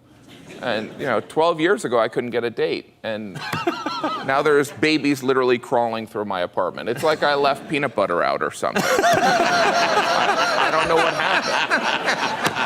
I love it, but it's crazy. You know, I want to pay you a compliment. You co-wrote this book with your wife, Jeannie, who Yes. I've met. And how is she? I mean, beautiful She's good. woman. She's good. Very... She's beautiful. I think, all 3 of us have done well with our wives. Yes, we have. I don't know if you encounter, but my wife is attractive to the point where people are like, wow, like there's something wrong. Like she might be blind or seeking immigration papers. It's like, People say that too. They act, because it would be a little bit of an insult for people to meet your wife and then look at you and say... It is strange. I mean, my wife's very beautiful, but it's not as if, I'm not like a monster. But, on Twitter, people are like, how'd you score that? Is she blind? It's very strange, but... That was me. That was you. I was trying to be funny. All right, so what did you give her for Mother's Day? Just had Mother's Day, Well, I'm always giving my wife gifts because I feel like I have to bribe her to keep her to stay. But recently I bought my wife something from Victoria's Secret. I don't know if you guys have ever done that, and that's very awkward. It's just awkward to be in Victoria's Secret. Oh, you went to the store. I went to the store. And as a guy, you need a reason to be in Victoria's Secret. You can't just be in there kind of like, I'm just looking around. Checking stuff out, see what's good. But even when you have a reason to be in there as a man, it's awkward. That's why every guy in Victoria's Secret has that look like, I'm shopping for a woman, it's not for me. It's very awkward. And it's a male fantasy. You always, you look at Victoria's Secret and you think, I'm gonna go in there and it's just gonna be like women walking around in panties and angel's wings. It's gonna be amazing. Yeah. And then you get in there and it's like a Greyhound bus station. You're like, what are you guys in between shifts here? Where are the angels? And I don't know what I'm doing, so I went up to a sales clerk who has the enthusiasm of like a TSA employee. And I'm just like, if you could help me get something for my wife, and you can't be like, I want a slutty outfit. You have to be, look, my wife, she's intelligent, she's very creative, she volunteers often. I guess I'll just take that nurse outfit and get out of here. It's humiliating. Yeah. And then you think when you're paying for it, it's over, but unfortunately, then they give you your purchase in a Victoria's Secret bag that you have to walk around with that might as well just say pervert on the side. And so I tried to stuff it in my backpack so it looked like I was stealing women's underwear. And then I got home and my kids were like, you got me something. And I was like, just go to bed. It was awkward. I know your wife. Your wife is a very healthy eater. Yes. And has she got you trying to be healthy? I mean, there's times, when I feel like I just gave up. I mean, at times I feel like I'm trying to get fat. Like a couple nights ago, I was eating a pint of ice cream, and I finished it because I'm American, I took off the lid and I threw it away because I'm not a quitter, right? And because I care about the environment. I was conserving energy by not refreezing it. And I never heard that argument. That's fantastic. It's a good one. Yeah. I was eating a pint of ice cream in sweatpants like a man. Yeah. And my wife came in the room. She was like, Jim, are you going to eat an entire pint of ice cream by yourself? And I was like, hopefully. Unless you selfishly want a bite. She was like, Jim, you have a 9-year-old daughter. Don't you want to be at her wedding? And I was like, not really. No. No? Wait, is there going to be ice cream at her wedding? How would attending a wedding, why would that be an incentive? You know, it's like, don't you die in 18 years, there's an awkward party you have to pay for. You need to write a check. So she wants you to live a long time. Yeah, no, I love my wife, and I love the fact that I have someone that's looking out for me, and she wants me to live longer, but, you know, we all want to live longer, but how long, right? I mean, you ever see old people? I mean, really old people, they always have that look on their face like, I can't believe I'm still here. I would have eaten so much more ice cream. Why did I ever consume kale? You know? Kale? Kale, can we stop with the kale propaganda? Kale has become, I never heard of kale, and then in the last couple of years, it's kale. It tastes like bug spray. I looked at a can of bug spray and it said made with real kale. But kale is so good for you. It's just a trend, right? Kale is so good for you. You know, they could find out kale cures cancer and I would still be like, I'm just gonna do the chemo. You know what I mean? I've tried that. How bad could... No, you bring up a really good point because every time I eat anything now, it's got kale in it. I don't know, Right. I don't know if it's like a California thing or it's also in New York. They put kale everywhere. Well, and it's also people brag. It's just a health trend. Like there's a new health trend every 6 months. There's a new milk every 2 weeks. You know, like you're not supposed to drink cow's milk. Don't drink cow's milk. You should drink soy milk. And they discovered soy milk is all estrogen. They're like, you should drink soy milk unless you want your sons to have testicles.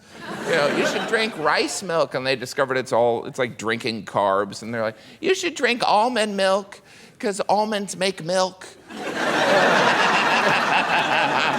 you have a nut allergy, then you should drink hemp milk, which is like a nut-free almond milk that's made from rope. You know? And if you don't like that, you can try this new milk that's called cow's milk. That's very big in Europe. But I don't know. I did discover that I'm gluten-free. I don't know if anyone's gluten-free here. Now wait, you discovered that you're allergic to gluten, or? Well, I was lying. That person's a communist. Obviously, people that are allergic to gluten are just like anybody else in this country, except for they're allergic to wheat. The amber waves of grain, Conan. Doesn't mean they don't love this country, it just means they can't stomach the Purple Mountain's majesty. Those are the people we should be screening at the airport. Yeah. Right? Are you gluten-free / a terrorist? That's pretty rough. I don't know, it's a good idea, really. Wow. Well, now that you arch your eyebrows like that, I'm agreeing with you. Yeah. Why not? So you are gluten-free. You live that way. That's tough. I'm trying to do the healthy thing, but it's just, you know, I think it's Whole Foods, right? I blame Whole Foods. They're just bored at Whole Foods. They're like, all right, what else can we sell these idiots? Give me a plant, not that one. That's poison ivy. Wait, can we make milk out of that? You know. They're just like, kale, kelp, charge $20 for it. And we're like, all right, okay. We don't care. They don't know. We don't know. So much to talk about. First of all, I know you are touring constantly. You're on that tour bus. You're going around this great country of ours. Yes, I love touring around doing stand-up. And what are you learning? What are you learning about this? Well, you know, this is a great country. Much better than Canada. Yeah? No. I love Canada, I do. Really no, well, you know, we did a tour in the Southeast, and I'll tell you, the South, you know, people are nicer in the South. They really are. Really? I think they are, and there's 3 people. Yeah. But they're slower, and I don't mean intelligence-wise. They just move slow. They move more slowly. Right, it's like, hey, your house is on fire. All right. I'll get to that, but first I need to drink some sweet tea. And I figured it out. It's the biscuits and gravy. It is. That's it. Everyone in the South moves like they've just had 2 helpings. They're like, I shouldn't have had that second. Oh. This is a 9-year-old I'm pretending to be. And you know, they're eating biscuits and gravy for breakfast. They're not coming home drunk and crazy late at night, you know, like, I'll eat anything. They're waking up and saying, time for cement. Yeah. You know? Then at lunch, they're eating chicken and waffles. You know, the South will never rise again because they don't have the energy. Most of their diet involves paper mache. Really? Paper mache? They're essentially eating piñatas down there. I love it. Like in the South, they don't even try and hide that they're eating unhealthy. Like on the menu, you could be, all right, I'll have the bucket of butter and the salt stick. Yeah. And they're like, do you want to deep fry it? I'm like, of course I do, bitch. Do it. Do it now. I did it. You talk, because I've known you many years, you talk a lot about food. You're fascinated by food. I love food, you know, because I'm fat too. But I don't want to brag or anything, but I have kind of an announcement. Congratulations on your show, by the way. But I'm a little heavy, but I'm preparing for a big role. It's a cinnamon roll. And,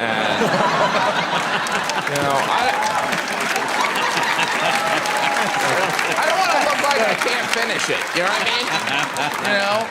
But no, food is important. It is important. I mean, sharing a meal with someone, that's intimacy, right? That's why it was called the Last Supper and not the Last Meeting, right? Right. I mean, Jesus was trying to get 12 guys together. There had to be food. Right. You know, Jesus was like, tomorrow I'd like to get everyone together. You know, one of the apostles was like, is there going to be food there? Just like, yes, there will be food. Are we talking appetizers or like a full entree? It will be a supper. So casual, I can wear a robe, right? But Jesus, I'll tell you, Jesus, he was in amazing shape. You see him in those paintings, he looked great, you know what I mean? And it's even more impressive because he looked great and he could multiply bread whenever he wanted. He could be like, boom, pretzel bread, you know what I mean? The Bible doesn't really specify what type of bread he multiplied. I imagine it was pretzel bread, right? I would assume Boom, that. pretzel bread. Boom, garlic knots. Yeah. You know? I wouldn't assume that at all. Like if I multiplied garlic knots right now, you guys would be like, maybe he's God. Yeah. You know what I mean? Yeah. But what's even more, who knows? Maybe Jesus could multiply bread, but he didn't have any control over what type of bread it was. Maybe he was like, boom, pumpernickel. Hold on a second. Boom, Melba toast. That's never happened before. All right.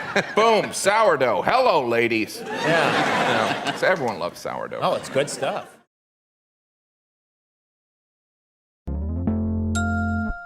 The Jim Gaffigan Show renewed for a second season. Congratulations. Thank you very much. You're enjoying yourself. It's fun, and it's a lot of work. And my wife and I, Jeannie, we're working really hard. And thank you to everyone who's watched, by the way. It's on TV Land. It's on TV Land. And thank you if you didn't watch. If you didn't watch, don't worry. It just means you're a bastard. You're like, but it is amazing. It's hard to get because it's so fragmented now, right? There's so many. Ways niches, yes. and episodes and shows that are disposable. It's overwhelming. There's like a pressure, and there's a pressure because we all have developed excuses for our friends, like we're dealing with debt collectors. It's like, have you watched True Detective? I'm catching up. Give me a week. My wife had a dumb baby. Yeah. It's never ending, and you binge watch, right? I binge watch shows I don't even like. I'm like, well, this is pretty bad. I guess I'll watch 8 more episodes. I watched every episode of True Blood, and I'm not even gay. I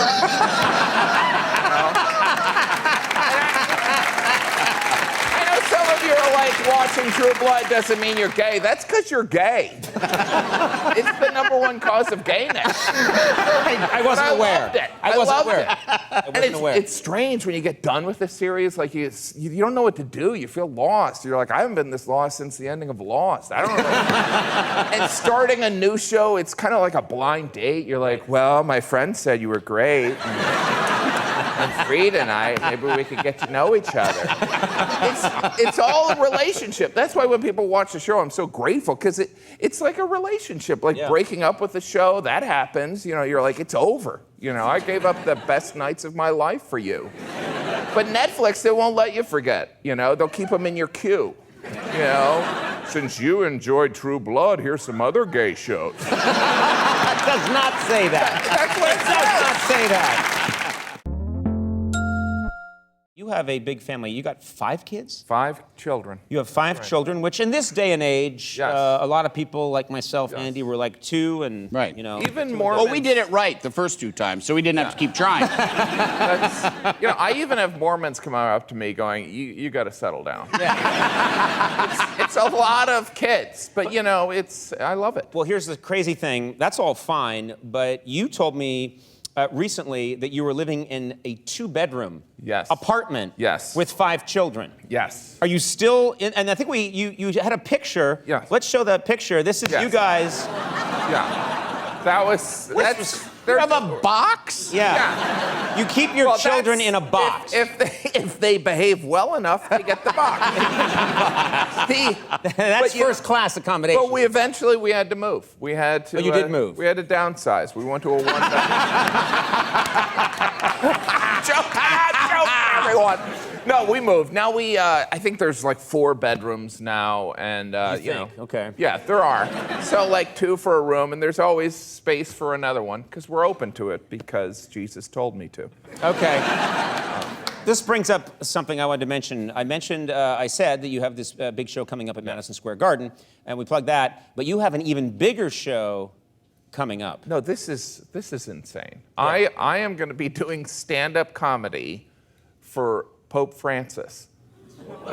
This is true. This is not a joke.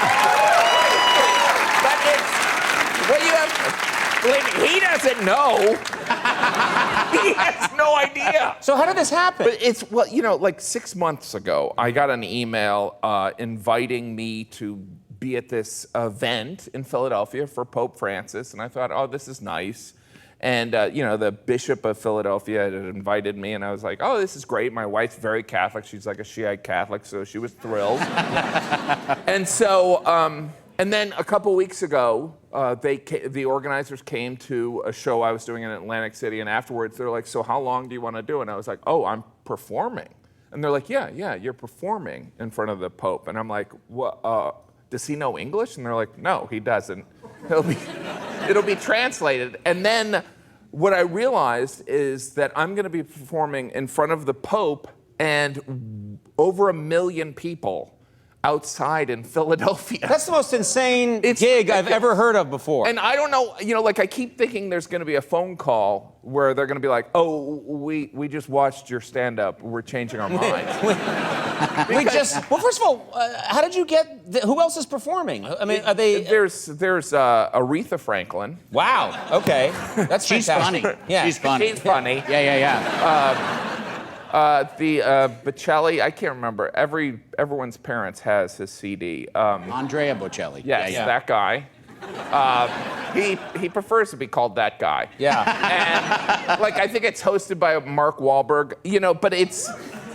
Wait a minute. Why is Mark Wahlberg hosting? Because he's going to kick some ass. No, it's a Catholic event, and I think, you know, they picked me because Catholic event? I've heard nothing. My phone hasn't rung once. I'm like a super Catholic, Irish Catholic. How many kids do you have? 2.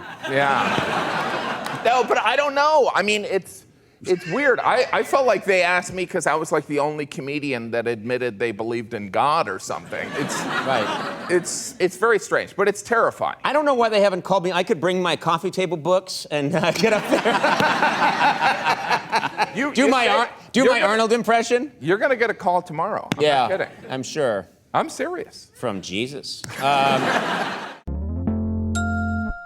How was your summer? It was great. I mean, you know, I'm a fat guy, so I'm relieved it's over. Why is that? Because I like a jacket, you know, somewhere to put my keys. Yeah. You know, yeah. And I don't like being outside, but I did. I just got back from Alaska. I took my 9-year-old son to Alaska, and Alaska, I'm a big advocate. I love it, but you know, they're active, outdoorsy people. Yeah. And so I was checking into the hotel, and this woman was very nice. She was like, "Are you going to go hiking?" And I was like, "Wow, you really have no idea who I am." No hiking. I wouldn't hike to escape the Nazis. You know? Like, what? If I were in that movie Sound of Music, whenever I watch it and they're like, to escape the Nazis, go over those mountains, I would have been like, no. I mean, isn't there like a basement I could hide? You're like a finished basement, right? I mean, here we are. LA loves hiking. They do. That's a big everyone's thing out here, yeah. And you know, and I've done it, and the first thing you realize when you go hiking is it's a mistake. You know? There's no, at the end of the trail, there's no bar or restaurant or cheese fries. It's just walking. And you usually do it with a friend, and you pretend it's interesting, like we're chatting, and there's always that solo hiker that looks like they just got rid of a body. You know? You're like, why is that guy carrying a garbage bag? Is that Dexter? And here's my issue. My issue is the climbing. There's always an unnecessary, like, let's climb up this, let's not, you know? I don't even like climbing into an SUV. Like that step up, I'm like, is this worth it? Like, can't you have a normal, what are we going on a safari? I better see a damn elephant, you know? But once you get into an SUV, you're like, oh yeah. Let's invade Iraq. Again, really? Again, why not? Wow, okay. You opened for the Pope. I remember when you first told me about this, I thought you were kidding. And I thought, oh, that's kind of a funny bit. Yeah. And then you said, no, I'm opening for the Pope. That's a huge honor. It was amazing. How did this come about? I mean, but I should clarify, I didn't open for the Pope. I opened for the Pope Mobile. So what? I did 15 minutes of stand-up, then Sister Sledge went on, and then the Pope Mobile drove out. Was he in the Pope Mobile? Yes. Okay, well, at least he's in I thought they just dragged out like, well, the Pope can't be here, but here's his car. You know? But the amazing thing is that's not even the only time I've opened for an automobile. I had to make our honeymoon, I had to shorten our honeymoon so that I could fly back to perform at the Iowa State Fair where I opened for Kyle Busch's NASCAR. It wasn't even Kyle Busch. I did 15 minutes of stand-up. Then they wheeled out his car, and how humiliating is that? It was pretty amazing, and the car did better than me. But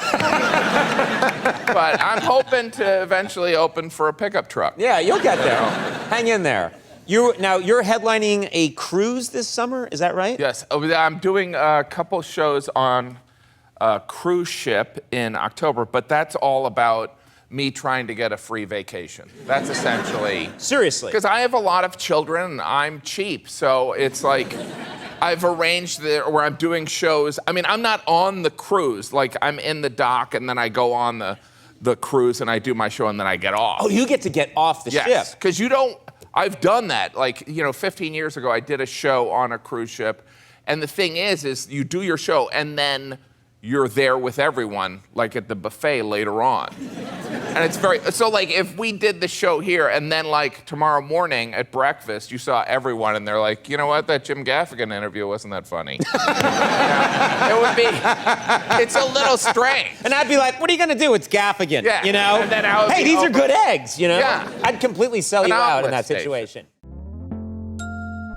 You post photos of your children, and you feel very free. Like if they're committing some kind of transgression, you'll take a photo of them, and it goes on the internet. I figure I'll be dead in a couple years, so it doesn't matter.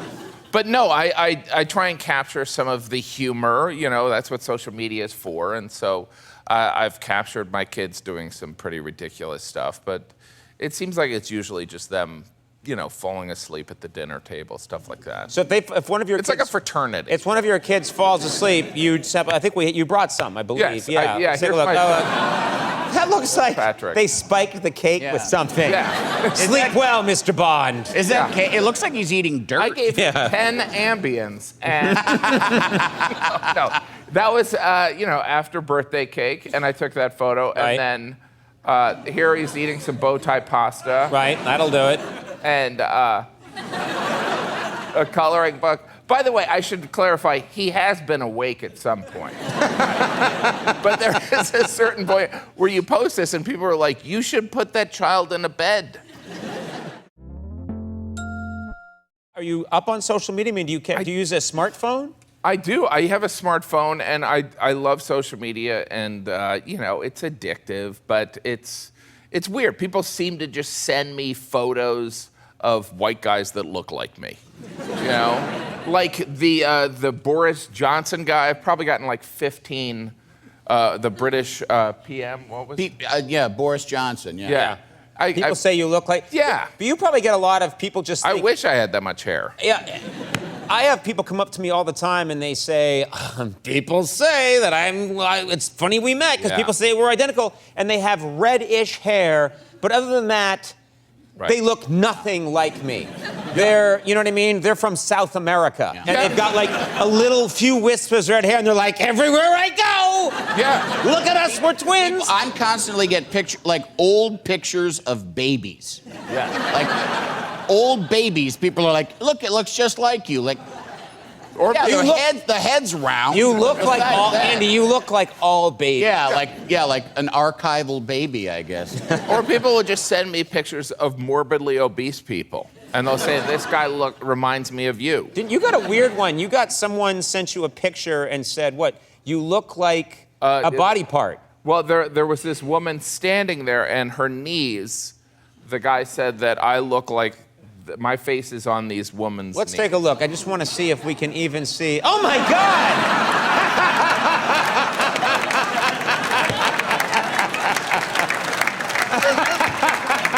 I mean, those are some good-looking knees. Yeah.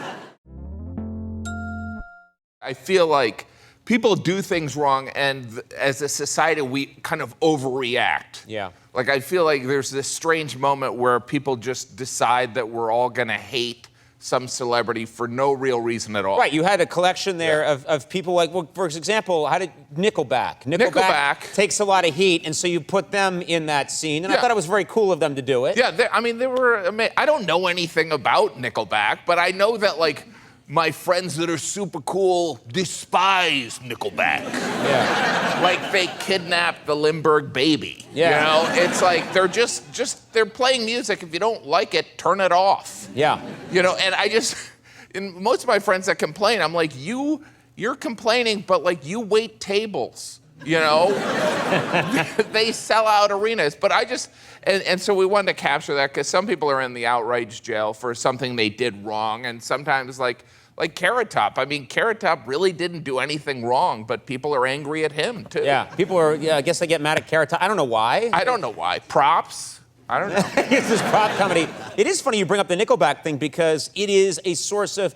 People act like they're murderers. Yes. And again, I don't happen to listen to their music, but they don't make me angry. And they're perfectly nice guys. It's not like you meet them and they're monsters. They're not somebody that would be very rude, but I think it's just people define themselves by criticizing other things, and I think that's wrong. Wow.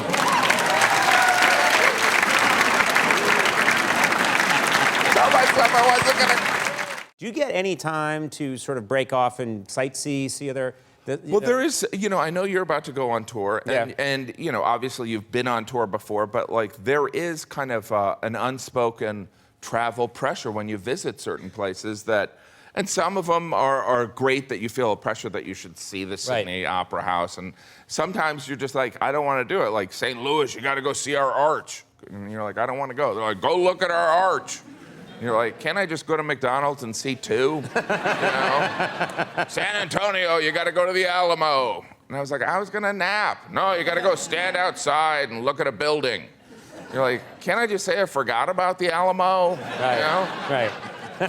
You're not allowed to say I forgot about the Alamo. You know who didn't want to go to the Alamo? The people who died at the Alamo. Their last thought was probably, I wish I didn't go to the Alamo. Yeah. I thought it was a rental car company.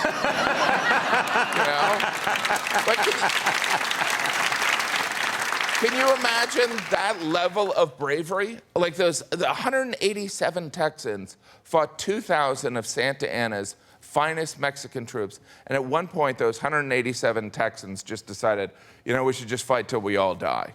Yeah. Like, if I was there, I would have been like, excuse me, I love the idea of Texas too, but have you tried this Mexican food? It is delicioso, right? It's just insane. I had a good summer. I don't know about you guys. I lost weight. I'm very proud of myself. Oh, good for you. Well, I mean, I had my appendix removed. Is that true? You had your appendix removed? I did have my appendix. They were like, we have to remove your appendix. And I was like, can you get rid of some of this other stuff? Because it looked swollen. But I don't even know what the appendix was. But, you know, like the doctor told me that science doesn't even know what the appendix exactly does. And they're not even sure why the appendix exists. And I was like, oh my gosh, the appendix is like a Kardashian.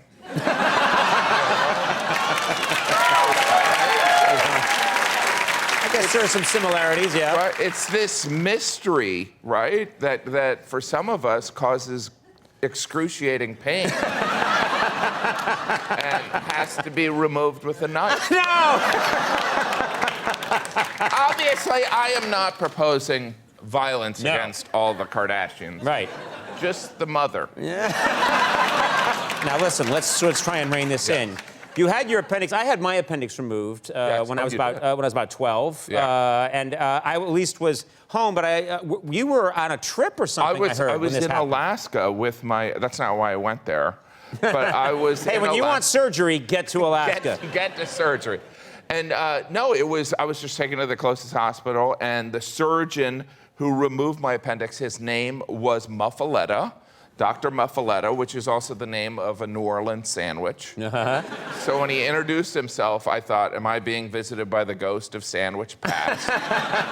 And then I realized, I don't know what they do with the appendix after they remove it. And then I realized I don't even know what meat is on a Muffaletta. Yeah. A lot of mysteries.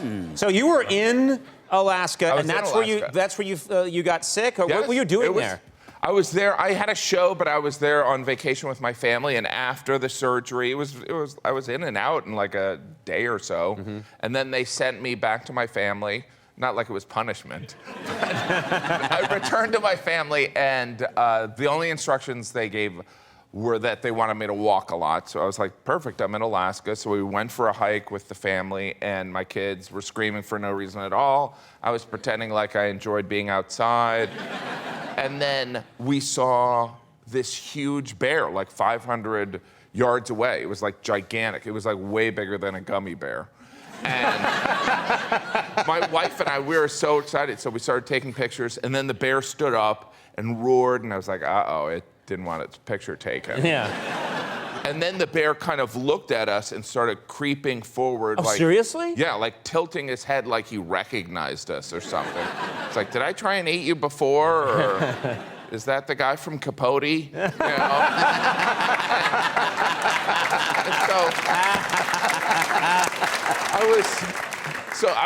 We were terrified. But luckily we were with a tour guide, and he just looked at us and he goes, don't worry, I have bear spray. And I was like, do you have anything stronger? Like a bear gun? Or, because I don't know if spray can stop a charging 600-pound animal. And then the tour guide instructed us to walk backward slowly. He's like, walk backward slowly, and I guess so the bear could catch up or something. And so we're walking backward slowly. Meanwhile, the bear's in a full sprint. Yeah. And I had surgery 12 hours ago, so I smelled delicious, Yeah. you know? I was also sunburned, so I probably look like a giant land salmon. You know? The bear's like, this is unbelievable. And by the way, I should point out, it's not like we were walking backwards to like a car or a cab. We were walking backwards to nothing. So it probably looked like we were just teasing the bear, like, come and get it. You want some of this, Mr. Bear? And it was crazy. I was like, I'm gonna die by being eaten by a bear, which is kind of ironic considering how many animals I've eaten. And I was like, oh, this is, and sorry, I started singing The Circle of Life. And then eventually the bear ate us and we died. Wait, okay. I was there with you all the way until the very end where you're eaten and you die. That's a true story. That's what happened. I would never lie to you. No, eventually the bear just turned around and started running the other way like he forgot something at home. Yeah, It was strange. You do stand-up shows all over the world. Yeah, I mean, you travel to other countries. Yeah, I mean, no one comes to those international shows, but no, but I do love doing international shows. It's so fun to, perform in a different culture and the references and random things that they do in other countries. Like I did a show in Ireland and ended up spending a couple weeks in Ireland with my family, and Ireland is amazing. It's like any other place, but like one thing I noticed is in Ireland, they have washers and dryers, but they tend to not use the dryers. They line dry things. You see that when you're there, too. They're like, oh, that won't be necessary. We'll hang that out to dry. And I was kind of skeptical, but I was staying with a friend, and his wife offered to do my laundry, and I was like, all right. So she washed my clothes. She hung it out to dry, and, I was kind of impressed, because after only a couple days, my clothes were still wet. Yeah. Because what they've yet to realize in Ireland is it rains every day there. Yeah, yeah. It's like living in a shower. Yeah. But it was amazing. And they're so proud of the line-dried clothes, so I couldn't say anything. Like my friend's wife was like, isn't that just better? Doesn't that smell glorious? Meanwhile, I'm holding a wet T-shirt, It's like, oh, this is great. I can just pretend I got off a log ride, Nothing like waking up on a cold morning and putting on a wet T-shirt. But Ireland's amazing. I mean, it's fascinating. They have a beauty contest in Ireland called the Rose of Tralee, which is a contest to determine the most beautiful woman in Ireland. And what makes it unique is that beauty contest is open to other countries. So, really? So to be considered the most beautiful woman in Ireland, you don't have to be from Ireland. I'm not sure why the Irish women would put up with this. It's like, oh, we're going to have to open this up to other countries. But you have to have Irish heritage or like the color green. It's fascinating. So like some Icelandic model wins every year. Yeah. For the longest time, this guy would come on the show, and he would go to great trouble to make this animated show that he called Pale Force. And he used to come on, and he said, Conan, I've made this show, and it stars you. And he said, and you're in it as well, Conan. And I was always really, like, oh, at first. Optimistic that this would be a great thing. And then this show would go out of its way. You went... It really captured our essence. Because Conan and I are both very pale. Yeah. And the show was, instead of feeling this incredible shame about our disgusting paleness. Yeah. My brother-in-law, Paul Noth, came up with this idea of where we're superheroes and we actually fight crime with our paleness. Yeah, the only problem I had every time was you depicted yourself in one way and you depicted me in quite a different way. I think we have the opening. I think this is pretty close. I think it captures. It captures. All right, let's take a look at this clip from Pale Force. Pale Force. Fighting crime with Jim and Coleman. And the spooky bloodless skin. Extraordinary valor. Match with freakish panther. It's a guarantee they'll win.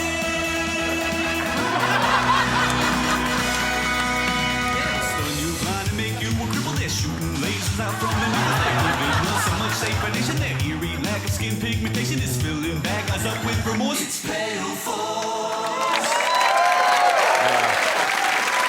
You made. How many did we do?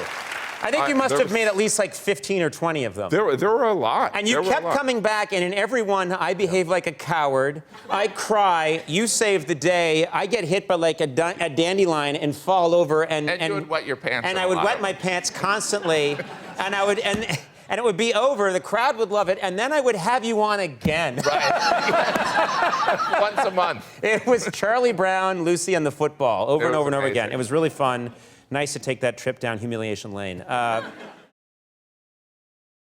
wanted to talk about the 7 films that you have coming out. I mean, that's... Pornos. But there's one in particular you'd like to mention. Yes. Well, Being Frank is coming out Father's Day weekend, and I play a guy who has 2 families, which is, that's how you get people on your side. That's a likable character. A likable character who just has two separate families. The irony is I play this guy who has two families, 2 children in each family, which is still less than the amount of children. But it's fun to play a guy who's, you know, you discover he has 2 families and you hate him, but hopefully by the end you're like, all right, he's all right for a guy that misled 2 people. he's Well, a 6 people if you count the kids. Yeah, exactly. He's a decent jerk. But I love As it. sociopaths go, Yes. he's pretty nice. He's pretty nice. You have 7 movies coming out. Yeah, that's crazy. Yeah, it's good for you. Yeah, thank you. Congratulations. That's Thank very you. nice. It's very but exciting. you know, it was occurring to me, you've done more movies this year, almost than the number of kids you have. You have Yes. 5 kids? I have 5 kids. I should clarify, the 7 movies, they're porn. But I'm very good in them. Yes. No. Can I? Yes. Yes. No, I have I've seen 5 you. kids. Can you believe it? And it's like, I mean, that's why I look like this. No, 5 kids, and it's just, you know, it's something I regret, really. I mean, there's too many of them. There's too many of them. There's way too many. Sometimes at dinner, I just pretend I'm hosting a reality show called So You Think You're Going to College, you know? Because they all can't go. Right. They all can't go. Not if I'm getting that boat, you know? Obviously, I'm not. So wait, so do you look around the table and it's just like, that's 5. No one even does that anymore. We don't. I grew up, I was one of 6. Yes, I was We've one talked of about this 6, before, yeah. and you were one of 6, but now, like, 2 kids, that's about it. you know? Yeah, because people are smarter. Right? It's just, I mean, it is fascinating. I mean, they're all kind of different versions of me and my wife. My youngest looks exactly like me, which is kind of fun. And he's very grumpy. He's always in a bad mood. And I thought that was kind of cute until everyone was like, oh, he's just like you, always in a bad mood. And I was like, I'm not always in a bad mood. And they're like, you are. And I'm like, so that's how I learned that I'm a bastard. It's all right. We both like to travel the world as much as we can and see things. I love it. And you've been doing a lot of that. Yes. And you've been, you're pretty adventurous with food. Yes. When you travel. You like to really dive in there and try the different foods. I'll try. You know, I feel like it's a responsibility if you're visiting. And some of the food is, like I was in Asia, some of the food, you know, it's different. You know what I mean? Like I had, you know, I was with a friend who, she was from Taiwan, and I tried a tea egg, which is essentially an egg boiled in tea, which sounds gross, and it is gross. What's really, what specifically is gross about it? Well, you bite in and the yolk is green, and you're like, I don't know, it's like, this isn't St. Patrick's Day. Should this?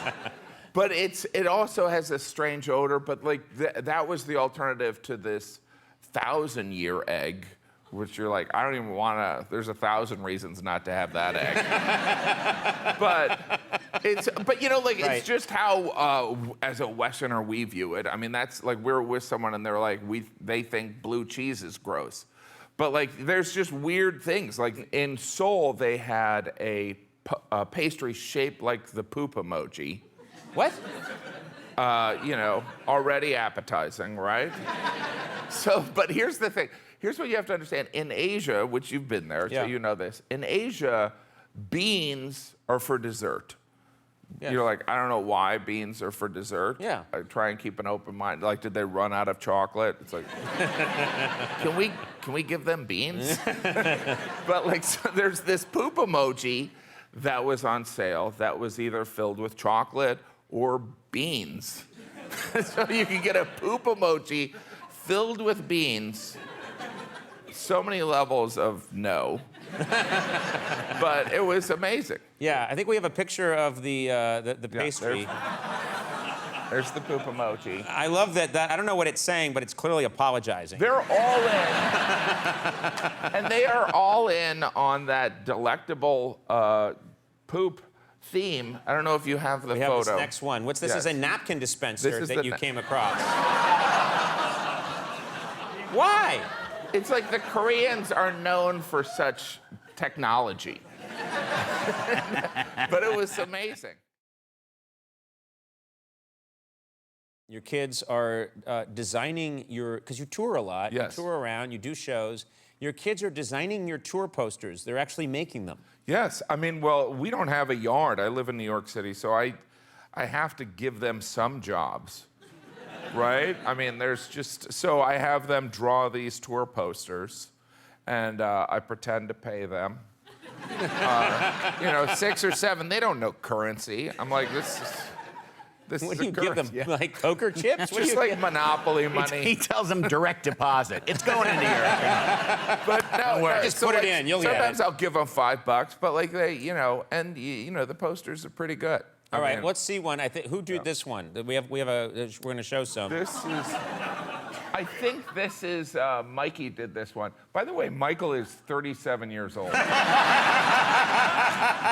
That's the oldest joke in the world. All right. No, but Michael did this one. Is this the one where? Look at the top. It says it's just a show. Yeah, that's. That is promising show business is all about promising a lot up front. It's just a show. It's not an endorsement necessarily. Yeah. But I don't know what was going on back in the picture. There's people peering in from a I thought those were severed heads on a shelf.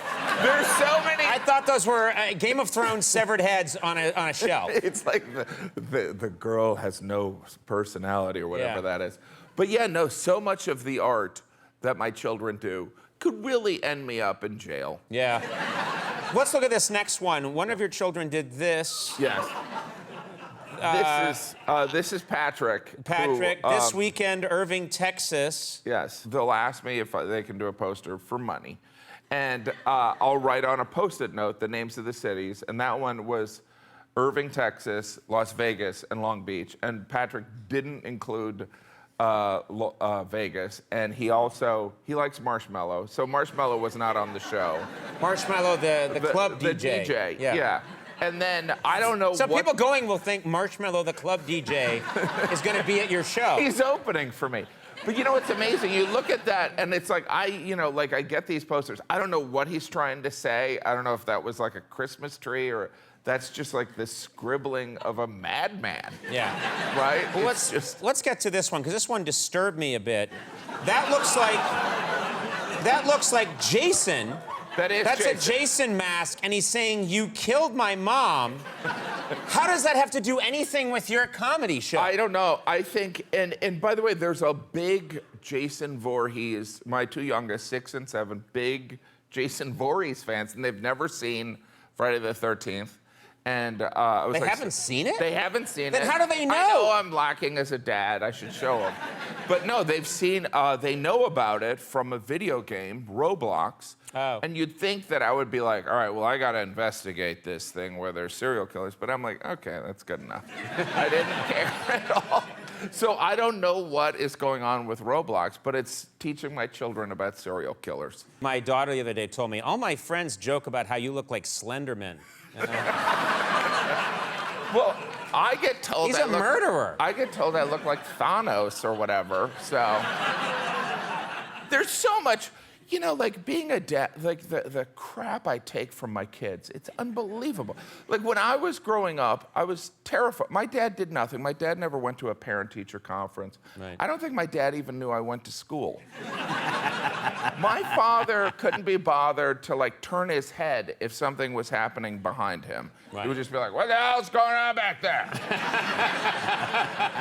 I don't know if he couldn't turn his head or if it just wasn't worth the effort. Right. He's like, "What's going on back there?"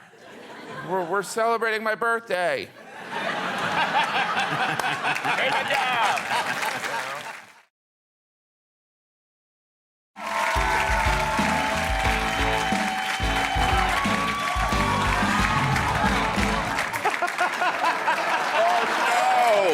Oh, no! Oh, no! What have you done? That's Don Knotts. Yeah. Right? No, that's Dwight D. Eisenhower. Oh, same thing. Don't worry, we'll leave it there.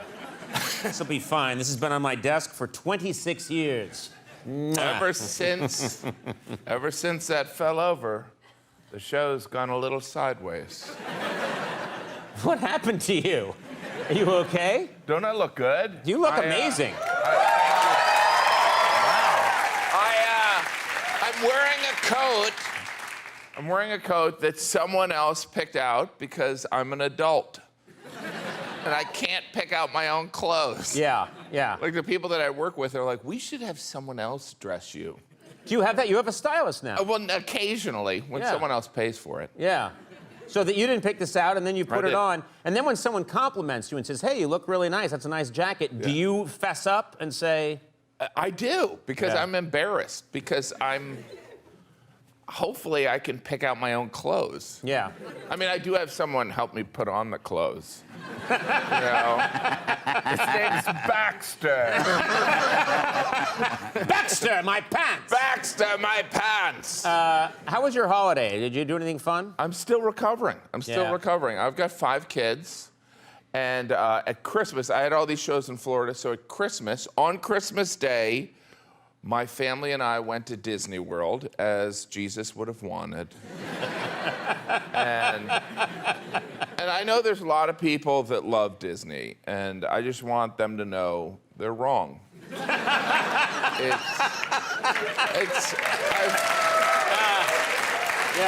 And I should know. I've been multiple times, and I realize Disney is like, for me, it's like jalapenos. I never learn. I always think I can handle it, and then a couple hours later, I wish I was dead. Yeah. So what happened? You took the whole family, and did they have a good time? Did you have it? Did you enjoy it? I mean, first of all, that's the most crowded day of the year, I think. How could they not have a good time dragging Jim Gaffigan around? Yeah. Without me complaining, would it have been fun? But I mean, that's the worst day to go, is Christmas Day, isn't it? It is the worst day. But you know, you know who I feel sorry for? You see grandparents at Disney World. And like, what kind of crime did they commit to be dragged as senior citizens? Right. It's like, they must have done something wrong. You know, it's like, Mom and Dad, we're taking you to Disney. They're like, I can't walk. We're gonna put you in a scooter. I can't go on rides. You're gonna just watch us, stand in line, and then you're gonna watch us. I'm on a very strict diet. You're gonna eat fried food and never poo again. That's right, I said poo. I said poo. You did it. You did it. I did it. You always work blue. That was my goal. Yeah. Is this true that you went to the premiere of the movie Cats? I did. And this is famously, people just really have gone after this movie, and I'm curious what your take is. It is so, I mean, first of all, I should set this out by saying, I know I look like I would love musicals. But you know, the weird thing, I went with my daughters, my 10-year-old, my 15-year-old, and it was before it came out, and my 14-year-old son was like, he was making fun of me. He's like, you're going to see Cats. And I saw it, and you know what? It was fine. It wasn't, you know, it was Cats. Like, what else did people think it was gonna be? Like, you know what I mean? Like, I understand that, like, you know, but it's just like the reaction to it, it just seems kind of confusing. It's like, it's like people going into a steakhouse and being surprised they're serving meat. Yeah. Well, first of all, it's a play that's famously been around for like 40 years or whatever. It's been around forever. So people must have known. Yeah, people are like, there are people dressed like cats, like they're shocked. They're surprised that people, and they're like, oh, they sexualize cat. You have like, you know, beautiful people in skin-tight outfits. You know what I mean? It's gonna be sexualized. Yeah. Especially in here. Yeah. I sexualized cats a long time ago. You did, right? That's why they don't let me have them And by the way, anymore. Jennifer Hudson. What's up? What? That's really inappropriate. You're the guy that said poo, and I said poo, but you were all, I'm a bestiality guy. No, that is not. Is that okay, man?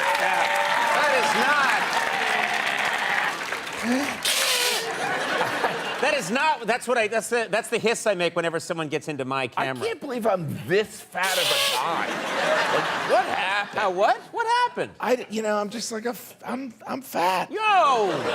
Don't be crazy. No, I am fat. And no. It's all right. I think you're fine. Don't say that about yourself. I'm proud of my fatness. All right. You know, we have something. I was being sarcastic. We have something in common here. We have something in common here, which is Andy, you, and myself. I think we have three of the biggest heads in television. We do. We have massive. I've known this about you for a while. Yes. Andy's. Two of my heads fit in Andy's head. Right. I have a giant head. You have a giant head. I have a size 8, if not a little bigger head. Yeah. Oh, we're talking about this head. All right. They can cut this out. Jim, we're not going to cut this out. We're not cutting this out. Shame on you. Shame on you, Jim. Nah. Shame on you. Now I need food to feel better.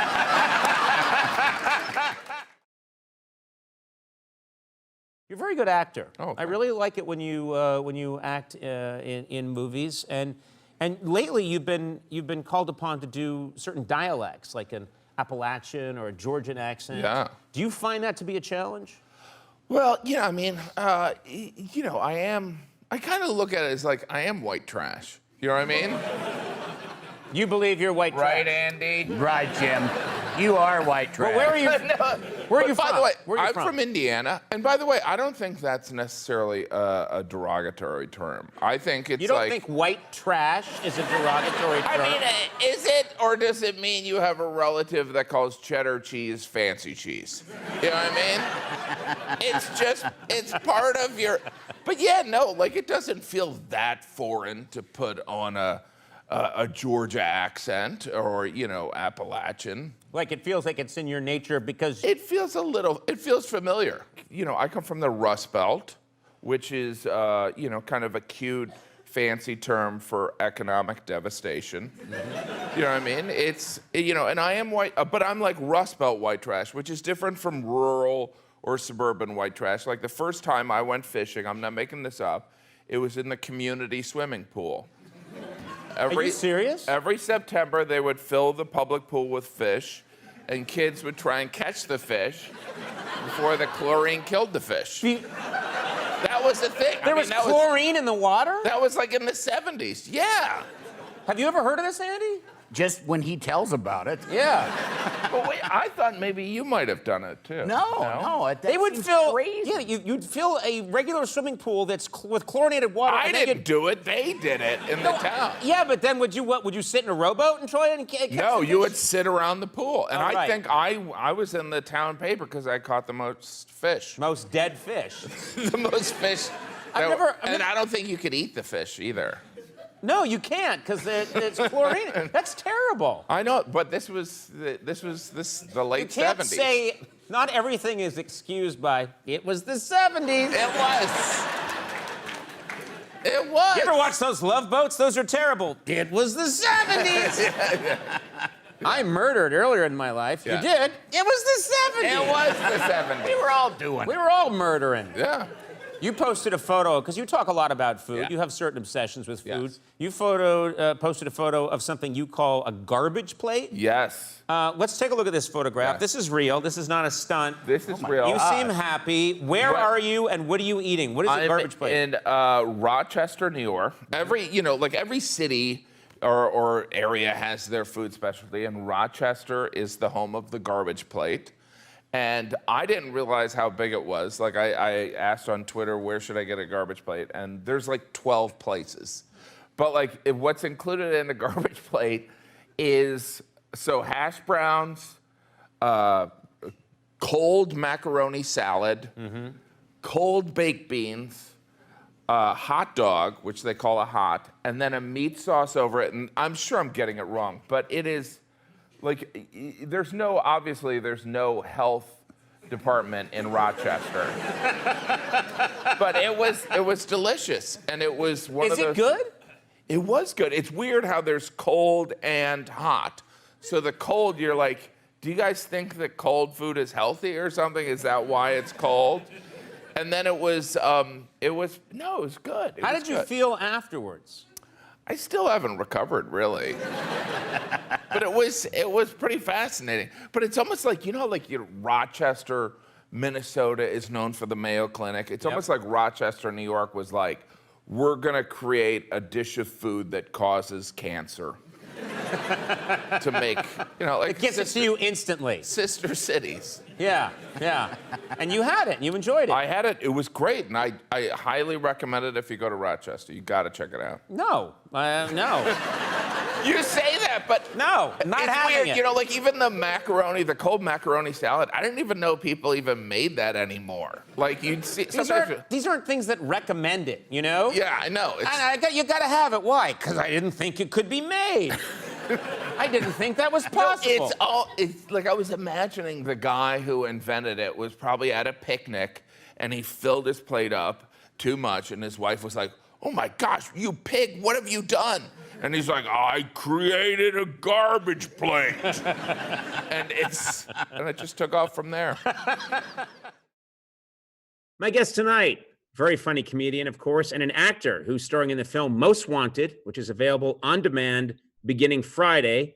And you can stream his new stand-up special, The Pale Tourist, on Amazon Prime. Also on Friday, please welcome, coming to us live from a steakhouse, I believe, Jim Gaffigan. Jim, where are you? What's going on? Thanks so much. It is great to be here. Thank you for having me, Conan. Oh, for God's sake, don't. It's good to be here. I'm a big fan of your show. Okay, you have it on it says show on a piece of paper? That's the idea? It says show. Okay, uh-huh. Hold on, excuse me. Okay. Yes. All right. Yes. No. Just a minute. No. Yes. No, you're talking into a zucchini. Yes, he is wearing the shirt of a 12-year-old boy. Yes. We've got a lot to talk about. We've known each other, I think, for over 60 years.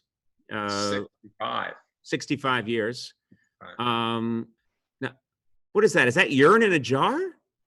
I've been busy today. So you're urinating into a jar on Zoom? These are human eyeballs. Oh, no, forgot. This is I had some dilly beans from Aunt Marty, a friend of mine who makes. He sent me some of these dilly beans. Amazing. Okay. Sorry, go on. No. This is all gold. Wait a minute. Who put these stairs here? Oh, look at that! You got some stairs there? It's hard to. Look, that's the laziest going downstairs I've ever done because I don't want to move out of my chair, and I don't have the quad strength, so I'm just going to do it while remaining in a chair. It's ridiculous. How are you, Jim? We've known each other, as I said, for like 60 years, and we've liked each other for months. Yes. How are you holding up in quarantine? How are you doing, old friend? I just want. I'm here with my family, which I love them dearly, and I want someone to go to bed. I'm tired. Nobody goes to sleep. It used to be people would go to bed. I'm the only one that goes to bed. I nap during the day, and I'm still the first one to go to bed. I'm tired. Yeah, I know you have a very large family.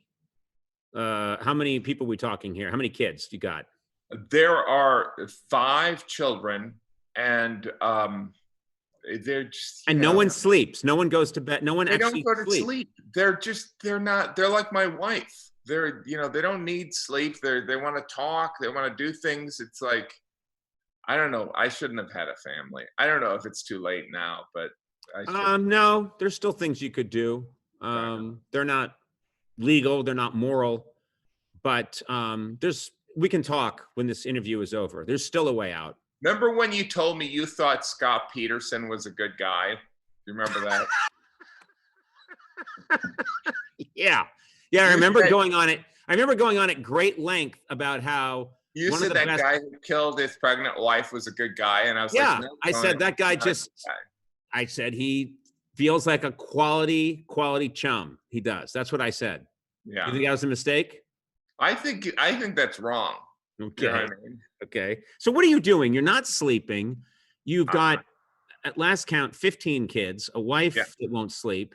You must be losing your mind. Is there anything that gives you peace during these strange times we're in, Jim? I spend time in my garden. That never used to happen before. And you know what I like about my garden is my family's not there. That's sweet. What I like about my garden. Hold on. That's really sweet. Hello. Okay, no. Yeah. No.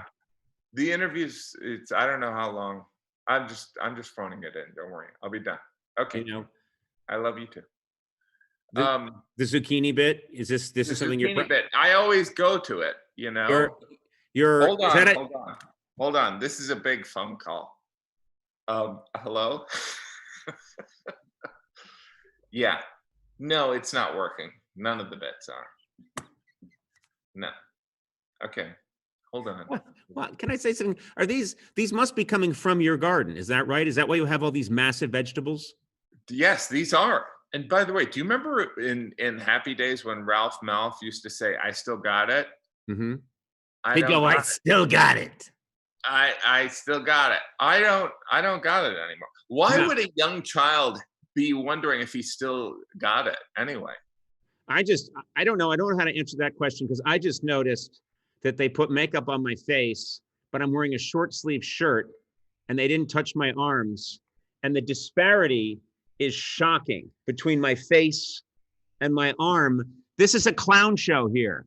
I'm in an abandoned theater, and I look like Lorenzo Lamas, except my arms look like they've had chemotherapy. I don't know what's happening, and I apologize. And you're in a steak restaurant or some kind of. I'm in a steakhouse, and when Wilmer Valderrama finds out you took his shirt, he's going to be upset. Okay. You win. What are you doing? Are you trying to stay in shape during quarantine? That's a struggle for a lot of people. I've given up bread. Well, kind of. I've been trying to eat healthy, and my wife bought me a scale. Oh. She loves me. Mm-hmm. She bought me a scale. Mm-hmm. And so I tried the scale, and it's like one of those where it works on your phone and it keeps track of how fat you get. Uh-huh. And so I stood on the scale and I looked at the app, and it's in metric because the whole world is in metric, but it was like really small type. And I was with my 16-year-old, and there was this red line, and I was like, does that say finished? And my 16-year-old goes, no, it says obese. So you got an obese rating. I'm obese. Oh, so, well, what I would say is just turn off the phone or delete the app. That's one way. But obese, that's not necessarily bad, right? No, it's not necessarily bad. It's not the best. Obese can mean that it's a health risk. You got to take care of yourself, Jim. People are counting on you. Oh God, who's calling you? It was no one. Okay, let me just quickly. I'm getting something here. Hello. Yeah. Conan, can you hear me? Yes, I can. Yes, Jim. Talking into the vegetables. It was fun the first time. The second time, third time, it started to wear thin. Now it's a problem. Not funny at all. Well, I think if you do it a little more, it's going to start to get really funny. Do you think? You know what? This one's out of batteries.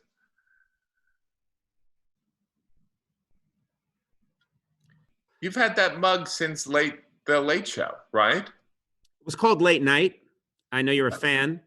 Well, and it started. Excuse me. I didn't want to, 1993. 93. So, yeah. You weren't even born when we started. I was very young. Oh, here, I got a good story. So, I went to Georgetown University, and so I was doing this fundraiser in Philadelphia, and I arrived at the fundraiser, and there was this woman in her 30s, and she was running the whole production, and she was like, "You went to Georgetown." I went to Georgetown, and I was like, "Oh, wow, there you go." And so then later on, I was talking to her, and she said, "What year did you graduate?" And I go, I graduated in '88, and she said, "Oh my gosh, that's the year I was born." Chilling, right? It was just brutal. I'm just an old zucchini holder. You know, I get this a lot. Like a 17-year-old kid will come up to me and go like, "Oh my God, I can't believe it's you, Conan. It's so amazing. Can I get a selfie?" This is back when you could take selfies. And I'd be like, "Yeah, you seem excited." And he went, "Well, my grandmother watched you when she was a little girl." That's what I get. My grandmother watched you when she was a little girl just off the boat from Italy in the 1920s. That's what I get. No, it's brutal. It's brutal. It's terribly brutal. Have you ever get this? You ever have anyone say that you remind them a little bit of John Malkovich? Because when you were talking about the garden, you started talking about, "I like my garden and it's where I like to go." And your lips did a thing and your whole affect became like John Malkovich. Did you realize that? I see you standing over the grave of another dead president. No, Yes! I love that movie, In the Line of Fire. Yes. Well, he's from the Midwest and I'm from the Midwest, and I used to have a more nasally voice, but I think it got beaten out of me. No, but yeah. You're very John Malkovich when you'll say, I mean, I don't do a John Malkovich impression, but you purse your lips in a little bit, and then there's an accent when you say the West, and it's just John Malkovich. He's so brilliant. But you know what's weird? He's brilliant. He's brilliant. He's the good. Yes, he's the one I wish I was talking to. Right. Well, you know the amazing. But then again, what about that Apple TV show? He's got to regret that. Anyway, but the weird thing is John Malkovich. He has a little bit of a whine. You know, like, do you ever sometimes see comments where people are like, "Oh, this guy sounds so feminine"? Like, do I have an effeminate voice? I mean, you have a very effeminate voice, but you already know that. Like, do you ever hear that? Do people like, do you think you have I never get that I have, people think that I have it's a little bit pitched high tenor, but they think I have a commanding sort of JFK affect where I'm taking us to the next generation. Yeah. You have a very, I'm very, I'm non-binary. I have a but I didn't realize I had a feminine voice. I mean, not as effeminate as yours. You know what I mean? But like, again, I think we've established that I have a commanding, presidential, and I'm talking about 1962. Is that a size? We'll go to the moon, not because it's easy, but because it's hard. You have more of a my garden. I think I'll be in my garden. Like, do you find, like, when you carry around a book because you don't have friends, do you find the book heavy? It's the Gutenberg Bible. It's very heavy. It's encased in lead to protect it. So I'm very strong. You know, I'm very strong. There's a lot of things you're way more talented. Like, you can play guitar, but we're both very goofy looking people. But we've done so well given what we look like. I mean, look at us. We've done great. I am in an abandoned theater that no one wants to be in because they're afraid of COVID. And you're at a Sizzler Steakhouse. It was abandoned. What's that? Sizzler. I like how they whispered Sizzler, like it was a secret. Sizzler. Where'd you get poison? Sizzler. I like doing jokes from the 80s. Where did you throw up? Sizzler. You know, I want to ask you about something. You're doing Drive because you are a machine. You are one of the most prolific comedians, high-voiced, effeminate comedians that I know. You churn it out like nobody, and it's quality stuff. I say churn it out. Trying to get my dad to like me. Go on. Sorry. Worth the interruption. But no one works as hard as you. You're doing drive-through comedy shows. Where at a time when no comedian can be working, how does that work? People driving in their cars and they sit in their cars and watch you perform? Well, the thing, in this time of pandemic, it's important for people to be safe, but also, so I've done a couple of them. You go on stage in a parking lot and you perform for Cars. You feel like, like you're recreating the movie Cars, but it's pretty surreal. It's, So you can you see the people, or you just see a lot of cars? You can see some.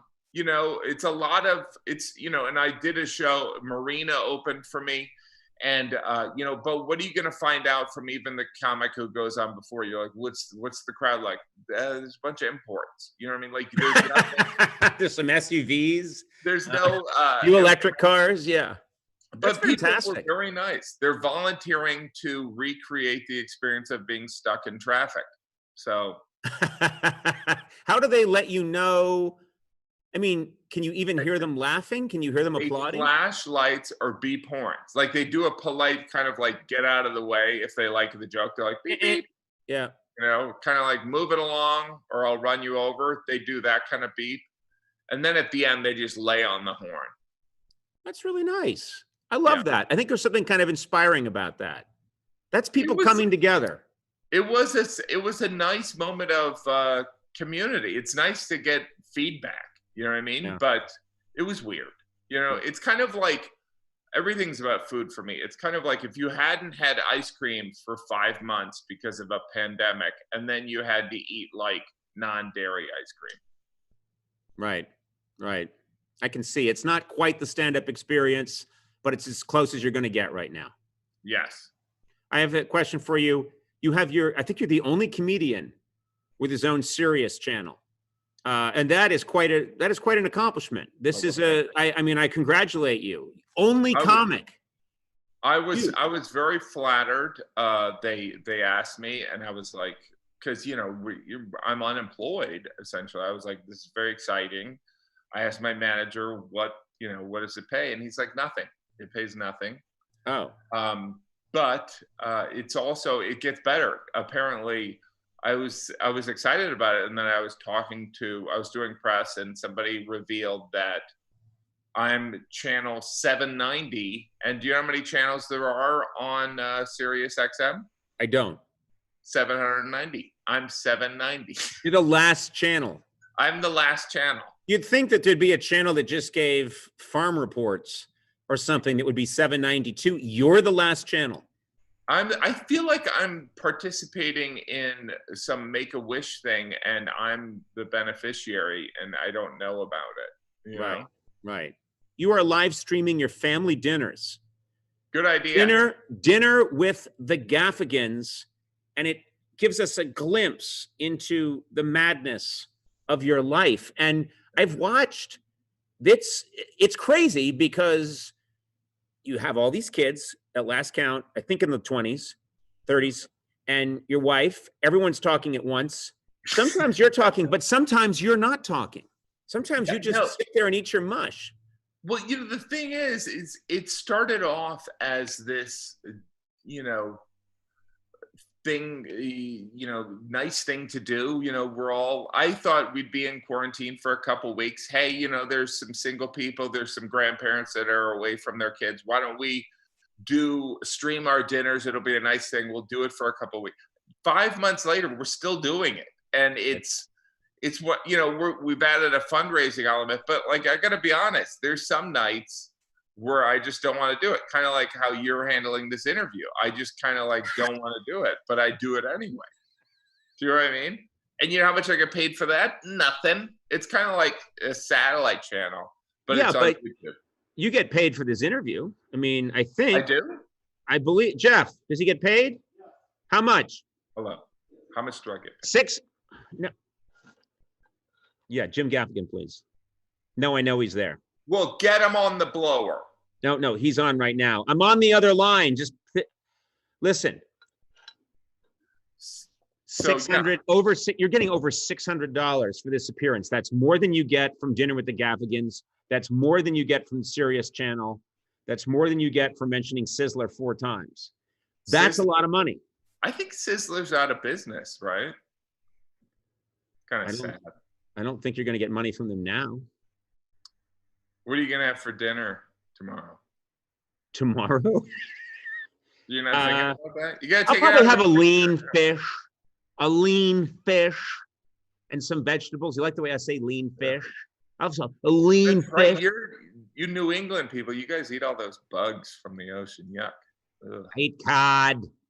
I eat cod, not because it's hard, but because it's easy. Let's talk about this movie, Most Wanted. Interesting role for you. Yes. You're playing kind of a scumbag in this. Yes, I play a two-timing drug dealer again. So, you know, I'm guilty of being typecast. It's an amazing story. It really kind of it's about a guy who was framed because during the peak of the war on drugs, they really were looking for to bring down a kingpin. So they pinned it on this guy in his early 20s, and I set him up because I'm that kind of guy. And Yeah. You betray this person, and you don't seem to have much of a moral compass. Is that fair to say? That's fair to say. It's and you know, dealing with scumbags. I just, you know, to prepare, I just thought of like, what would Conan do? Okay. You've gone at me maybe 40 times in this interview, and I've, you know, I put up with the zucchini. I put up with the constant jabs. You know what? It's my insecurity. It's just, I get nervous. I feel like there's not enough of me, kind of like there's not enough shirt for you. But, you know, I just put a shirt on. I'm sorry I put a shirt on. Eighth grade called, they need their clothes back. Okay, yeah, guess what? The guy who owns your shirt called and said, he's mistaken, it's not your shirt. It looked like his I'm shirt. winning completely. I don't think this can air. You don't have to do any of this editing, do you? No. There won't be any editing. I want this to go out just as is because I think it will finish you in the business. It will finish you. You'll be done. You know, you'll be lucky to get one car in your drive-in comedy shows. You'll be on channel 900 on Sirius. You'll be talking into a summer root vegetable. Oh, don't you? We have a clip here from Most Wanted. You want to set it up for us? Yeah, I play this guy in this movie. I didn't know that there was a clip. Okay. I don't know anything about the clip because I was supposed to look at it on my iPhone and I didn't.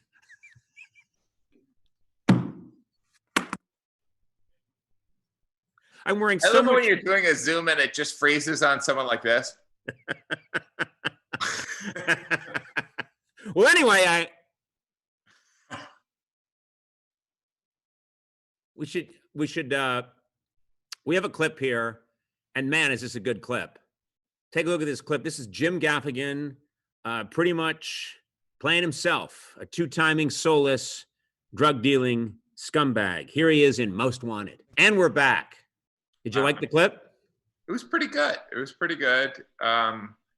I felt like, I remember shooting that scene and I was like, what would Conan do? You know what I mean? Right. If he wore clothes that fit him. Okay. This shirt used to fit me, and then I, got a little jacked. But, like there is a 13-year-old girl that's looking for her shirt right now. And do you know what I mean? When you were putting it on and there was a training bra inside it, did you think this might not be mine? I was suspicious. I was suspicious that maybe I should take it out. You're right. Shirt's too small. The makeup's off. Yeah, it's all a mess, and I apologize. Let's get to the next and final question. Pale tourist. Where'd you go, Jim? Oh, I'm sorry. Where are you going? I'm not going anywhere. Come on back. This is the least professional thing we've ever done. The least professional. We are both trained professionals, masters of our craft. And look at you. You're just moving your head around. Stop it. Pull yourself together. We're going to get through this. Yes. Okay? I want to make sure I mention Pale Tourist. You do stand-up in other countries. Obviously not possible now during this time of COVID. But you and I both love doing that, going to other countries, doing comedy, exploring the people and the culture. I probably do it with more sensitivity and layered nuance, but you go there and do whatever it is you do. Are you enjoying it? I love it. I wanted to call my show Jim Without Borders, but people were like, that's too similar to Doctors Without Borders. So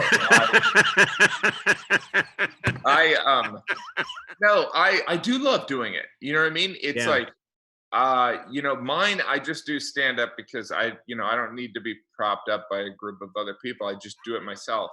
But it's a scary assignment, right? And I'd love to know what you think. That's unbelievable, right? But no, I would. It was fun, and I'm disappointed because I was going to do Latin America. Yeah. And then the coronavirus hit. We've all been sidelined, but you are doing a great job. I mean, between Most Wanted and, of course, The Pale Tourist. Why don't I tell people where they can find those? Most Wanted is going to be in theaters and on demand Friday. In theaters? How's it going to be in theaters? I don't know. It says in theaters.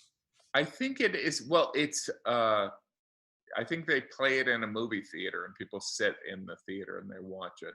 Okay, that would make sense. Most Wanted in theaters and on demand Friday, and The Pale Tourist, where you see Jim go and do stand up. Brilliant. It's stand-up. like Conan Without Borders, but like with meat. Will be available on Amazon Prime Video on Friday. Jim, I did my best. I gave you the benefit of the doubt. I extended the hand of friendship, and you swat. Why? What do you got? You got something? You keep scratching. Eczema. But no, it has been so great talking to you, Conan. Thank you for having me. Our final interview, my final interview with Jim Gaffigan. By the way, Pale Force, I've been posting them on YouTube. Oh, good. Do people like? I'm not monetizing it. So. No, monetize away. No, I want you to live in a house again. I'm tired of seeing you in a restaurant. Get out. I want you to get out and get a house. Okay? You've got 65 mouths to feed. Jim, I care about you. I hope your lawsuit with John Malkovich goes well. And I wish you all the best. You really are a very funny, sometimes petulant and cruel person, but you're one of my top 600 favorite comedians. That's pretty good. Of the late 90s. Yeah. Yeah, that narrows it down a lot, but thank you. Jim Gaffigan, I salute you. Thank you. Thank you so much. You're a good man. Okay.